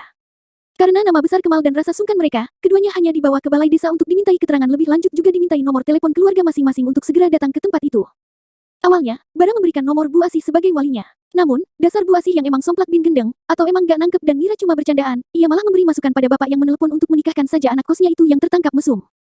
Alhasil, karena terdesak dan di bawah tekanan luar biasa, Bara akhirnya dengan sangat-sangat terpaksa memberikan nomor telepon keluarganya. Mati sudah aku, tamatlah riwayatmu Sabara, siap-siap sudah lehermu dipancung. Bara merosot lemah, batinnya berkecamuk, pikirannya berlarian ke sana kemari, meninggalkan raganya yang duduk terkulai, lemas, lunglai, lemah dan lesu tak bertenaga. Sedangkan di sekeliling sudah riuh ramai suara-suara yang menggibahi keduanya di depan mata, terdengar menggema dan sangat bising memecah malam. Walau begitu, Khairina yang duduk di kursi panas tetap santai dan santuy seolah tidak terjadi apa-apa. Menangis sedikit pun tidak, namun, ocehannya yang panjang melengking-lengking cukup membuat orang-orang di sana pening mendengarkan. Abdi nyarios, anjen salah paham, pekik Khairina untuk kesekian kalinya. Mendengkus menahan luapan kekesalan sementara matanya menyolot tajam orang-orang yang melihatnya dengan tatapan penghakiman. Pandangan Khairina mengedar ke sekeliling hingga terhenti pada Bara yang duduk bersampingan dengannya. Laki-laki itu cuma pelangap-longo tak mengerti mereka semua bicara apa. Terlebih saat orang-orang itu mencecarnya dengan banyak pertanyaan. Bara cuma duduk melongo bego dengan wajah super pucat pasi. Dan hal itu membuat Khairina jengkel setengah mati. Kakak ngomong, dong, tong cicing wae, atuh. Jangan cuma duduk takut seperti sapi yang siap disembelih gitu, gerutu Khairina. Dongkol melihat Bara hanya diam dan tak berusaha membela diri sejak tadi. Ngomong, mau ngomong apa? Ai, tanya Bara, luar biasa bingung, kelimpungan dan gelagapan. Apa kek, setidaknya tidak diam begitu. Kita gak lagi nonton layar tancap, Kak. Setidaknya jelaskan kejadian tadi itu bagaimana. Jelaskan kalau ada kecoa yang terbang masuk ke dalam baju kakak sampai kakak buka baju dan bajunya jatuh di tungku. Jadi hitam kayak arang dan gak bisa dipakai. Terus Ai buka luaran buat minjemin kakak. Bukan karena kita mau anu-anu, atuh cerocos Khairina. Hah, anu-anu apaan, Ai? Bara yang biasa servernya nangkap cepat, mendadak jadi blow on. Mungkin demam panggung dipandang orang banyak untuk pertama kalinya. Apalagi tatapan emak-emak fokus tertuju padanya yang bertelanjang dada. Menatap tubuhnya yang liat dan putih seperti singa kelaparan yang siap menerjang. Ih, kakak kelai maneh beleguk-beleguk teing, umpat Khairina. Mengatai Bara bodoh. Bara langsung kiki luar biasa dan mengacak-acak rambut saking frustrasi. Ya, Tuhan, ya, ampun, aku terdampar di mana ini? Kalian bisa speak Indonesia aja, gak? Beneran aku gak ngerti kalian ngomong apa. Dan juga, apa ada yang bisa minjemin baju? Gak kasihan apa lihat saya udah menggigil kedinginan begini, tukas Bara. Bapak-bapak yang duduk di depan mereka segera memberi isyarat mata pada salah satu warga yang ada di sana. Orang itu lalu melemparkan sarungnya pada Bara. Segera Bara menangkap dan membungkus keseluruhan tubuhnya. Dari kepala sampai turun ke perut dan hanya menyisakan wajah. Seandainya ada orang yang baru datang melihat, pastinya mengira ia maling ayam yang tertangkap. Sejurus kemudian, mobil merah mengkilap yang datang memasuki pekarangan balai desa segera menarik perhatian beberapa warga yang berkumpul seperti orang mengantre sembako di luar ruangan. Bak dikomandokan, mereka semua menepi dan memberikan jalan pada 4 orang yang baru turun dari mobil merah tersebut. Sosok Kemal yang sudah dikenali membuat mereka semua menunduk hormat, tapi juga curi-curi pandang melihat sosok cantik jelmaan bidadari yang ikut berjalan bersama mereka. Saling berbisik-bisik dan bergunjing mempertanyakan keaslian sosok wanita itu. Takut-takut jikalau apa yang mereka lihat hanya ilusi atau mungkin penampakan hantu wanita yang ikut bersama rombongan. Borokokok, itu kakinya gak ngambang geblek. Mana ada jurik gelis, dasar belekok. Suara umpatan salah satu warga itu membuat Areta menoleh sekilas dan kembali melihat ke depan. Ikut masuk ke dalam sebuah ruangan aula yang penuh sesak oleh warga. Emak, melihat Kirana beserta keluarganya datang, Khairina langsung bangkit berdiri dan berlari menubrukkan tubuh pada ibunya. Gadis yang tadinya tampak tegar itu seketika meraung dan terseduh-seduh manja dalam pelukan Kirana. Kai sendiri langsung menghampiri Bara dan menanyakan kronologi kejadian. Sementara Kemal yang dipapa oleh Areta langsung menghadap pada aki-aki yang merupakan pemuka adat desa tersebut. Apa yang terjadi di sini? Ada apa dengan cucuku? Tanyanya tenang, tapi tersirat tekanan dalam intonasi suaranya. Mata tuanya menyorot orang-orang yang berdiri di sana. Bab 209, Malam yang Riuh. Salah seorang bapak-bapak berpeci yang sebelumnya menegur Khairina dan Bara, langsung maju dan menjelaskan kronologis kejadian, menurut versi yang ia lihat dan orang-orang yang ikut dalam rombongan ronda malam ini. Kemal manggut-manggut mengerti, berdiri tenang dengan satu tangan memegangi tongkat, sementara satu tangannya mengusap-usap janggut halus di dagu. Areta sendiri berdiri di sisi samping Kemal sambil memegangi lengan orang tua tersebut. Setelah bapak itu selesai bicara, Kemal lalu mengalihkan perhatian pada Bara. Apa itu benar, nak? Bara langsung bangkit berdiri dan membungkukkan setengah tubuhnya penuh sopan. Demi Allah, itu tidak benar, Eyang. Itu hanya kesalahpahaman saja. Kemal lalu beralih pada cucu perempuannya. Ai, Khairina segera menarik tubuh dari pelukan Kirana dan menoleh melihat Kemal. Dengan mata sembab dan napas tersengal-sengal, gadis itu menggelengkan kepala.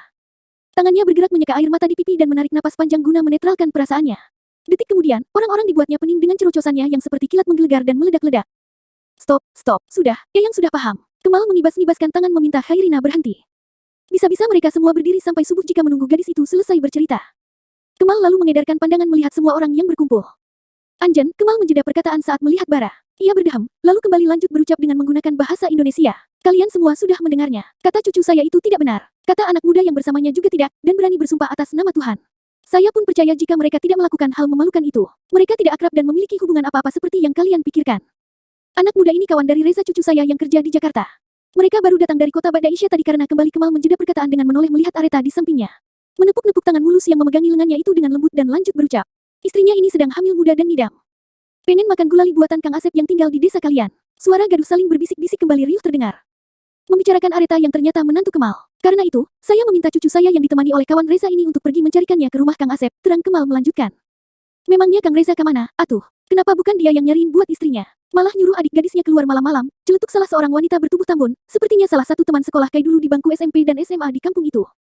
Lah, kalian tidak lihat dia berdiri di sini? Wanita itu langsung celingukan mencari, memindai setiap orang di sana. Begitupun dengan yang lainnya yang juga penasaran. Kai mengulung senyum tertahan. Kamu gak kenalin aku, Nur? Tanya Kai. Wanita yang kini dipanggil Empok Nur itu sontak terperangah tak percaya. Bola matanya melebar penuh. Jarinya terangkat naik menunjuk Kai. Kakakmu Reza? Tanyanya masih saja tak percaya. Laki-laki culun, berambut ikal tak beraturan, berkacamata tebal, penampilan acak adul seperti orang-orangan sawah. Kini terlihat jauh berbeda, tampil menarik seperti aktor luar negeri. Suara bisik-bisik di belakang ikut-ikutan riuh. Sama tak percayanya dengan Empok Nur, mantan gadis populer di sekolah Kai dulu, sahabat Aminah. Hanya saja, lulus SMA ia langsung dilamar dan menikah. Sekarang sudah punya 5 orang anak yang usianya saling berurutan. Sudah jadi emak-emak yang tergabung dalam ikatan PETG, perkumpulan emak-emak tukang gibah. Yang dulunya juga sering membuli Kai dan mengatainya habis-habisan. Pernah menyuruh Kai mengerjakan banyak tugas-tugas sekolah untuknya. Pernah menyiram Kai dengan kuah bakso. Pernah mengunci Kai di gudang belakang sekolah. Pernah memfitnah Kai berniat menciumnya sampai Kai dihukum membersihkan toilet satu sekolah. Wanita itu, serta beberapa wanita di belakangnya tertegun, mematung, terpaku. Sampai tak mampu berkata-kata seperti orang yang melihat hantu. Areta yang tak senang melihat tatapan mereka semua tertuju pada suaminya, segera melepaskan tangan dari Kemal dan pasang badan menutupi pandangan orang-orang itu kepada Kai. Perkenalkan, saya istri dari Mas Kai. Maksudnya, Kang Reza, ucap Areta dengan centil. Empok Nur langsung megap-megap seperti ikan kehabisan air. Pandangannya berputar lalu jatuh pingsan dan segera ditangkap oleh teman perkumpulannya. Melihat dan mendengar Areta berbicara, tidak hanya Empok Nur yang syok. Tapi semua pemuda kampung serta bapak-bapak genit yang sejak tadi tak berkedip memandang Areta, baik yang ada di dalam ruangan maupun yang berdiri mengintip dari luar juga langsung jumpalitan. Para ibu-ibu segera mengamankan pasangan mereka, menjewer telinga dan membawa pasangan mereka pulang ke rumah masing-masing. Kemal sampai geleng-geleng kepala, antara bingung dan keheranan. Begitupun dengan aki-aki pemuka adat, kepala dusun, Pak RT, ibu bidan serta rombongan laki-laki yang kebagian ronda malam ini. Menangkap basah serta membawa Khairina dan Bara ke balai desa untuk disidang. Jadi, bagaimana keputusan kalian? Tanya Kemal kembali serius, memandangi orang-orang yang tersisa. Apa kalian masih mengira cucu saya ini melakukan mesum di desa kalian? Tegasnya. Apa perlu saya nikahkan cucu saya ini di depan kalian biar kalian puas? Lanjutnya sambil melayangkan tatapan, yang walaupun terlihat tenang, tapi terasa mengintimidasi. Aura laki-laki sepuh itu mampu membungkam semuanya. Nama besar keluarga Kemal Wijaya secara turun-temurun telah menyejahterakan dan banyak membantu perekonomian keluarga di kampung tersebut. Aki-aki pemuka adat akhirnya mengalah. Begitu juga dengan yang lainnya. Lagi pula, ibu bidan yang memeriksa Khairina serta Bara saat pertama kali datang tadi mengatakan jika tidak ditemukan jejak sentuhan intim pada keduanya. Kesalahpahaman itu pun diluruskan. Aki-aki itu mengucapkan permohonan maaf mewakili warganya yang teledor dan sembrono. Tak lupa juga menjanjikan untuk segera membawakan areta gulali yang ia inginkan. Bara yang penampilannya sudah seperti abis ronda semalaman, akhirnya bernapas lega. Masih memakai sarung pemberian warga, ia ikut berjalan keluar bersama keluarga Kai. Berjalan berdampingan Khairina dan saling menjaga jarak, tapi juga saling melirik-lirik dan sama-sama langsung buang muka saat lirikan mata mereka bertemu. Karena perhatian Bara terfokus hanya pada gadis manis itu, ia sampai tidak sadar ikut naik duduk di sampingnya pada kursi penumpang belakang.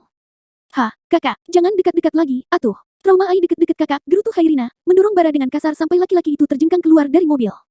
Ai, jangan kasar begitu, atuh, tegur Kirana. Gak sengaja, Mak, kakak itu saja yang lemah. Didorong sedikit udah kejengkang. Bara mendengkus sambil membenahi sarungnya membungkus tubuh. Lalu aku di mana? Bar, kamu di depan, bawa mobilnya, ucap Kai seraya menyerahkan kunci mobil. Kamu, aku yang bawa motornya. Kai, aku celetuk Areta. Kamu ikut mereka, sayang, gak mau, aku mau sama kamu, pinta Areta manja. Segera menggelayut di lengan Kai dan tak ingin terpisah. Kai menggelengkan kepala dan membawa istrinya masuk ke dalam mobil. Bergabung bersama ibu dan adiknya di kursi penumpang belakang. Kai, aku mau sama ikut sama kamu. Bahaya, sayang, jalannya gak rata, udara juga dingin. Gak baik untuk kesehatanmu. Di mobil saja, iya. Areta merengut manyun. Namun, pelan menganggukkan kepala. Tapi jangan jauh-jauh, pintanya. Iya, sayang, aku nyusul di belakang, saut Kai. Bergerak cepat naik ke motor sebelum ada drama panjang dari istrinya. Bara pun bergegas naik duduk ke balik kemudi, menyalakan mesin mobil dan melajukannya. Sedangkan Kai, menyusul di belakang menggunakan motor yang sebelumnya dibawa oleh Bara memboncengi adiknya. Areta hanya bisa duduk pasrah sambil terus melihat suaminya naik motor lewat kaca jendela belakang. Seandainya saat ini Areta bersama perkumpulan Avengers-nya, tentunya akan banyak drama yang terjadi. Tapi berhubung ini bersama keluarga Kai, Areta jadi penurut. Kai sendiri di belakang sana tersenyum tersipu-sipu melihat istrinya yang terus saja menoleh ke belakang melihat dirinya. Sejenak ia bernostalgia dengan kejadian pertama kali berjumpa dengan wanita cantik itu. Masih teringat dengan jelas saat di mana ia naik motor mengikuti mobil merah tersebut beberapa bulan yang lalu. Saat di mana mobil itu dibawa oleh Pak Harun, dan wanita di depan sana itu mabuk berat. Ternyata, itu adalah salah satu cara semesta mempertemukan mereka. Sejurus kemudian, mereka pun sampai di rumah keluarga Kai. Tanpa berucap apa-apa lagi, Khairina langsung masuk kamar. Sepertinya malam ini bakal jadi malam penuh sejarah dalam hidupnya. Setelah berbasa-basi sedikit membahas kejadian barusan, Kemal dan Kirana pun beranjak beristirahat. Begitu juga dengan Kai serta Areta yang buru-buru masuk kamar dan bernostalgia bersama memasang kelambu. Seperti saat pertama kali mereka bersama di tempat itu. Untungnya sekarang ranjang di kamar tersebut sudah baru. Bukan lagi ranjang kayu tua yang sudah lapuk. Hal itu tentu saja membuat Kai dan Areta jadi bersemangat mencoba ranjang baru mereka. Sedangkan Bara beranjak ke kamar tamu yang biasanya dijadikan musala oleh keluarga Kemal. Setelah berganti pakaian menggunakan pakaian lama Kai berupa kaos oblong rumahan dan celana pendek, Bara pun menghempaskan tubuh ke ranjang. Matanya menatap lurus ke atas melihat langit-langit kelambu putih yang melingkupi ranjang tempatnya berbaring. Senyum Bara terkulum tatkala mengingat kejadian memalukan malam ini. Terlebih saat adegan ia berjatuhan bersama Khairina. Bagai adegan film India yang terus terulang dalam gerakan slow motion dalam pikirannya. Senyumnya itu terus saja mengembang seiring dengan matanya yang mulai terpejam. Namun, kembali membelalak diikuti punggung yang langsung menegak duduk saat teringat sesuatu. Ya, keluarganya. Keluarganya yang sudah dikabari oleh warga kampung tadi. Bara langsung menepuk jidat dan mengacak-acak rambut frustrasi. Mati aku, jangan sampai Mbah Putri datang ke sini. Bisa berabe semuanya. Bara guling-guling di ranjang sampai besinya terdengar ribut berderit-derit. Buk, tepukan keras dari dinding sebelah membuat Bara terdiam. Siapa? Tanyanya takut dan ragu-ragu. Jangan ribut, Ai, pekik Bara terkejut. Ai ngantuk, besok harus bangun pagi buat ujian, teriak Khairina dari kamar sebelah. Bara yang tadinya menegang takut langsung tersenyum.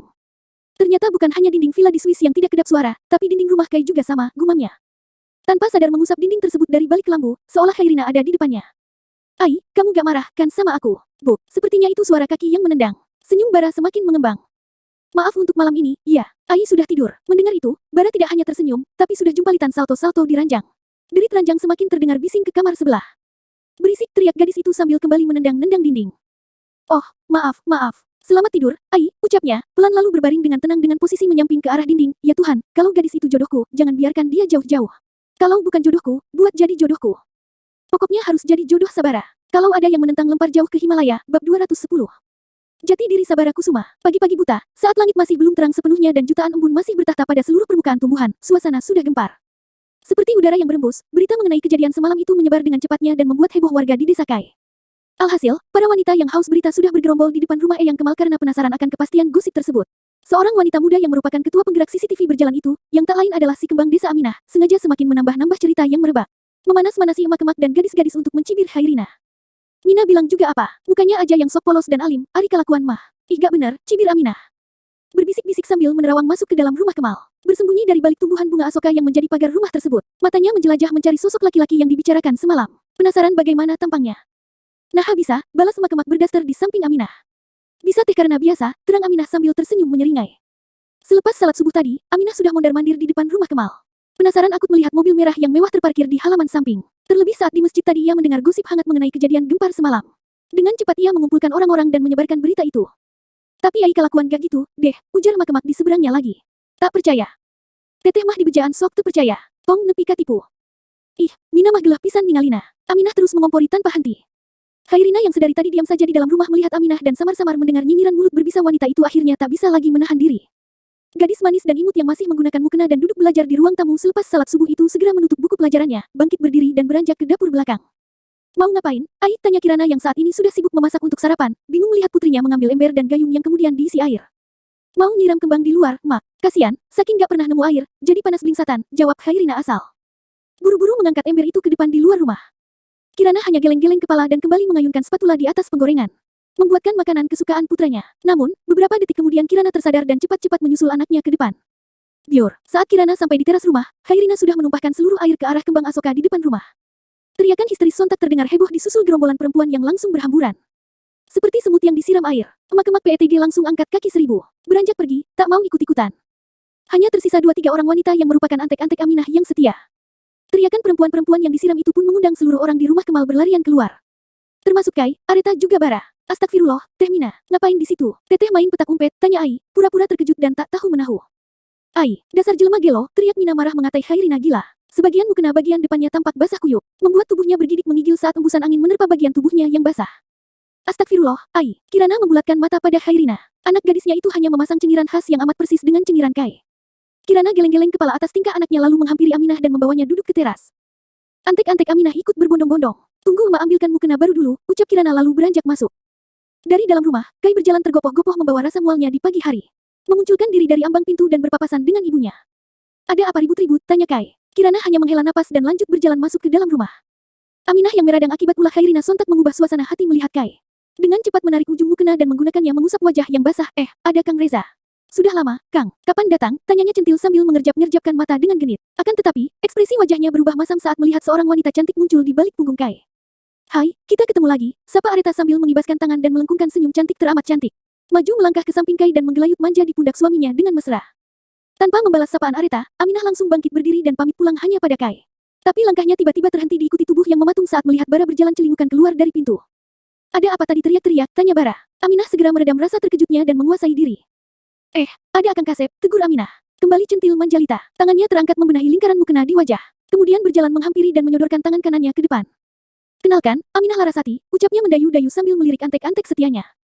Seakan paham maksud lirikan Aminah, antek-antek itu kompak menyambung. Si kembang desa di kampung ini, Akang. Khairina langsung tersedak ludahnya sendiri. Ia mengulung senyum dan bergidik geli beberapa kali. Iya, Kak Bara, Teh Mina kembang desa di sini. Sayangnya dia jenis kembang Rafflesia yang patut dilestarikan. Syirik aja kamu, Ai, ujar Aminah dengan lemah lembut. Membuat Khairina semakin terkikik-kikik menahan tawa. Kompak bersama kakak iparnya Areta. Sebelum istrinya terpancing oleh Aminah, apalagi saat ini lagi hamil muda dan lagi sensitif-sensitifnya, Kai lekas menarik istrinya untuk masuk ke dalam rumah. Amit-amit kalau anaknya nanti malah seperti Aminah. Loh, Kai, ada tamu, masa ditinggal? Tanya Areta, sepertinya ia masih gemas-gemas kesal pada Aminah. Sayang, aku lagi pusing. Gak enak badan. Kita masuk aja, iya. Areta memandang Kai yang memang tampak tidak baik-baik saja. Ia mengangguk dan lekas memapah suaminya masuk kembali ke kamar untuk beristirahat. Meninggalkan Khairina, Bara dan Aminah bersama antek-anteknya di teras. Kedua alis Bara terangkat memandangi Aminah serta perempuan-perempuan muda yang cantik-cantik di belakangnya, sebelum akhirnya menjabat tangan Aminah yang mengambang di hadapannya. Nama Akang, tanya Aminah. Memasang senyum termanisnya. Oh, Bara, Sabara, panggil saja Bara, ucap Bara Kiku. Terlihat meriang-meriang geli karena dimodusin perempuan-perempuan berkulit bening yang berebut berkenalan dengannya. Matanya sampai keblinger menerima senyuman tanpa pengawet. Kak Bara yang pandai, mandiri dan tampan, Teh Mina, sambung Khairina yang langsung menarik kesadaran Bara. Mata Aminah semakin berbinar-binar mengamati keseluruhan wajah Bara. Namun, pandangan Bara hanya fokus melihat Khairina. Jelas hal itu membuat Aminah yang dicuekin jadi tengsin. Terlebih saat Khairina beranjak masuk ke dalam rumah dan bola mata Bara yang juga bergerak mengikuti pergerakan gadis itu. Kakang Bara dari kota, iya. Aminah tak gentar menggoda. Bara mengangguk, tanpa mengalihkan pandangan. Teman kerja Kang Reza. Bara kembali mengangguk, jadi, Akang ini yang dibicarakan semalam, iya. Bara langsung balik ke depan, menaikkan satu alis melihat Aminah. Akang, pacarnya Ai, iya. Bukan, jawab Bara singkat. Oh, baguslah. Mina dengar Akang semalam ada di Grebek War itu, gak benar. Hanya salah paham, potong Bara cepat. Astaga, Mina juga pikir begitu. Ya, kan teman-teman, tanya Aminah seraya menoleh melihat kawan-kawan yang seperti cacing kepanasan tak pernah melihat laki-laki tampan. Mana mungkin Akang Kasep begini tergoda sama anak ingusan seperti Ai. Ya, kan Kang. Bara memindai keseluruhan Aminah dan langsung bisa menangkap karakter wanita itu. Satu sudut bibirnya lalu tertarik membentuk seringai tipis, menampilkan ekspresi dingin yang sangat tidak bersahabat. Saya lebih tidak tergoda sama perempuan ganjen yang sok akrab sama laki-laki yang baru dikenal, ketus Bara, mendengkus. Ih, Akang, bisa aja. Aminah hendak menepuk manja lengan Bara, tapi laki-laki itu dengan lincah berkelit hingga Aminah hanya menepuk udara. Bara sampai mengedipkan pundak dan memasang ekspresi geli atas sikap Aminah, kemudian pamit masuk dan meninggalkan Aminah yang semakin kiki berdiri salah tingkah. Ih, songong amat, cetus Aminah kesal. Ia yang geram langsung memutar tubuh beranjak pergi. Berjalan gerasak-gerusuk keluar diikuti kawan-kawan. Sementara di dalam rumah Kemal, Kirana yang tadinya hendak mengambilkan mukena pengganti buat Aminah, jadi lupa karena teringat masakannya yang berada di atas kompor. Loh, nak Aminah kemana? Nak, tanya Kirana melihat Bara masuk ke dalam. Sudah pulang, Tante. Oh, ya sudah. Kirana pun kembali menyibukkan diri mempersiapkan sarapan. Bara lalu ikut membantunya. Tepat pukul 7 pagi, semuanya lalu berkumpul di meja makan untuk sarapan. Areta yang nafsu makannya bertambah makan dengan sangat lahap dan nambah beberapa kali, sedangkan Kai malah kehilangan nafsu makan pada makanan kesukaannya. Ia yang sekujur tubuhnya sudah dilumuri minyak telon oleh Areta hanya duduk lemas di kursi menahan rasa mual saat istrinya itu ngotot menyuapi dirinya. Sementara Bara di samping Kai, duduk tenang memakan sarapannya tanpa mengeluarkan suara dentingan sendok serta suara decapan lidah sedikit pun. Mendadak jadi orang yang sangat santun dan beretika. Hanya saja, matanya beberapa kali melirik gadis berseragam SMU yang duduk di seberang mejanya. Hal itu tentu saja menarik perhatian Kemal dan Kirana yang diam-diam mengamati para pemuda-pemudi tersebut. Ai, saya antar ke sekolah, mau, tawar Bara, melihat Hairina sudah akan berangkat. Hairina spontan menggelengkan kepala dan mengedipkan bahu. Enggak mau, makasih, Kak, tolaknya. Sekalian, Ai, saya juga mau ke rumah Kang Asep lagi, modus Bara, yang selang kemudian seseorang sudah berdiri di ambang jalan masuk rumah Kai dan memberi salam. Waalaikumsalam, saut Hairina sambil menoleh ke arah sumber suara.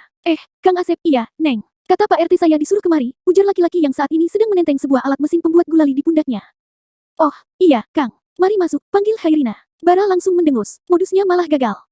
Semalam Ai ke rumah Kang Asep, tapi rumah Kang Asep kosong melompong gak ada orangnya. Ai coba nengok ke belakang, tapi Ai malah kena apes oleh orang-orang yang ronda. Kang, lanjut Hairina, menyerocos panjang lebar.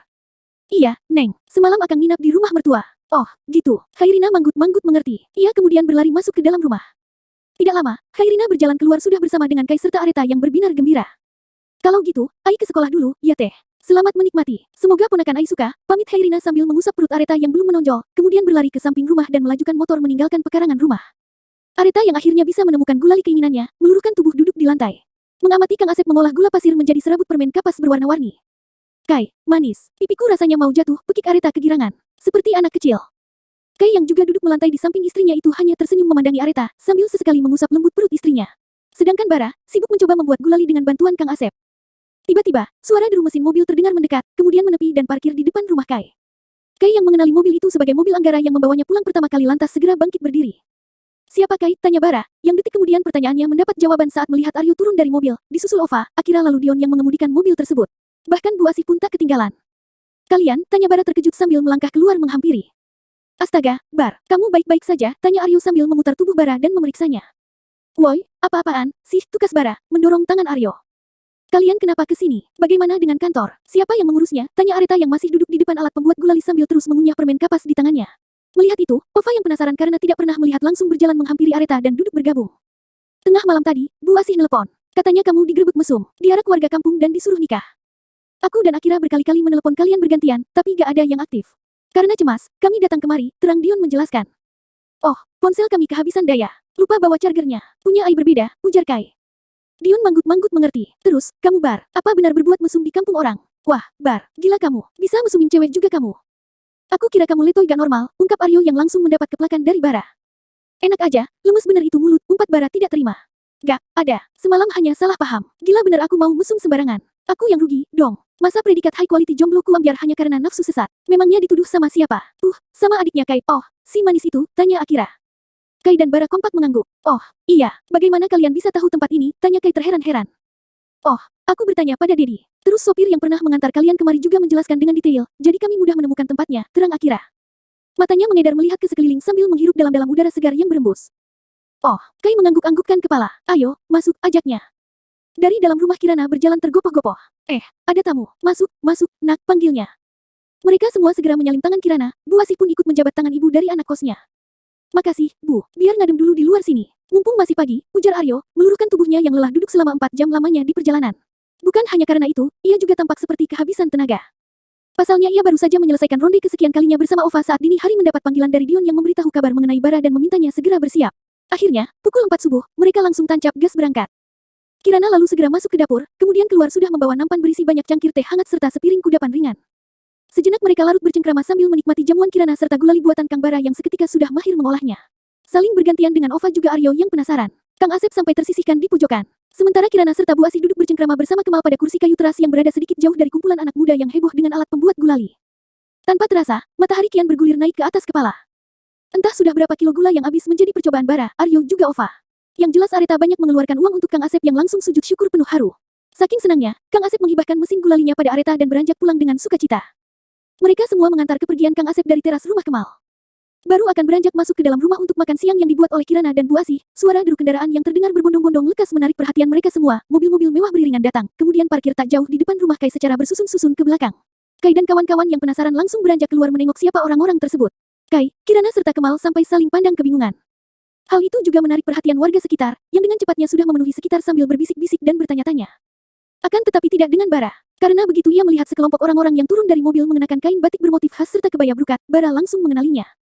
Jantung Bara seketika berdetak kencang diikuti keringat dingin yang membasahi wajah. Wajahnya mendadak pucat dan sekujur tubuhnya gemetaran. Terlebih saat melihat seorang wanita sepuh yang masih terlihat kuat energik berjalan semakin mendekat. Kaki Bara pun refleks melangkah mundur. Assalamualaikum, sapa seorang laki-laki berbatik dan menggunakan belangkon di kepala memberi salam yang kompak dijawab beramai-ramai. Maaf, apa benar ini rumah keluarga Kemal Wijaya? Lanjutnya bertanya, iya, itu saya, jawab Kemal. Laki-laki berbatik itu sontak membungkuk hormat. Bah putri kami ingin bicara, ucapnya lalu melangkah mundur dan mempersilahkan seorang wanita sepuh mendekat. Ayu dia, tegur Kemal seraya mengamati wanita tua yang tidak asing tersebut. Kemal, ujar wanita sepuh bernama Ayu dia itu. Kedua orang tua itu lama saling pandang. Seolah waktu terhenti di tempat. Semua yang melihat ikut terdiam mengamati keduanya yang saling pandang. Apa yang kamu lakukan di sini? Tanya Kemal kemudian. Aku mau menjemput cucuku, semalam ada warga di sini yang menghubungiku dan memintaku datang. Maksudmu? Tanya Kemal, meminta penjelasan walau sebenarnya sudah bisa menerka. Katanya, semalam cucuku itu berbuat mesum di sini. Saya datang untuk menemui gadis itu. Apa benar cucuku berbuat hal yang kurang pantas padanya? Ucapnya dengan logat Jawa yang sangat halus mendayu-dayu. Tunggu, dulu. Siapa nama cucumu? Tanya Kemal penasaran. Raden Mas Sabara Wirohadi Kusumo Jayadiningrat. Kai, Areta, Akira, Dion, Aryo, Ova, Bu Asih serta Kirana langsung terkesiap, terperangah dan tercengang luar biasa. Mereka lalu kompak menoleh ke belakang untuk melihat Bara. Tapi kembali terkejut melihat posisi di belakang mereka kosong. Lah, kok anaknya ngilang? Terima kasih bagi yang sudah menonton. Jangan lupa like, komen, share dan subscribe.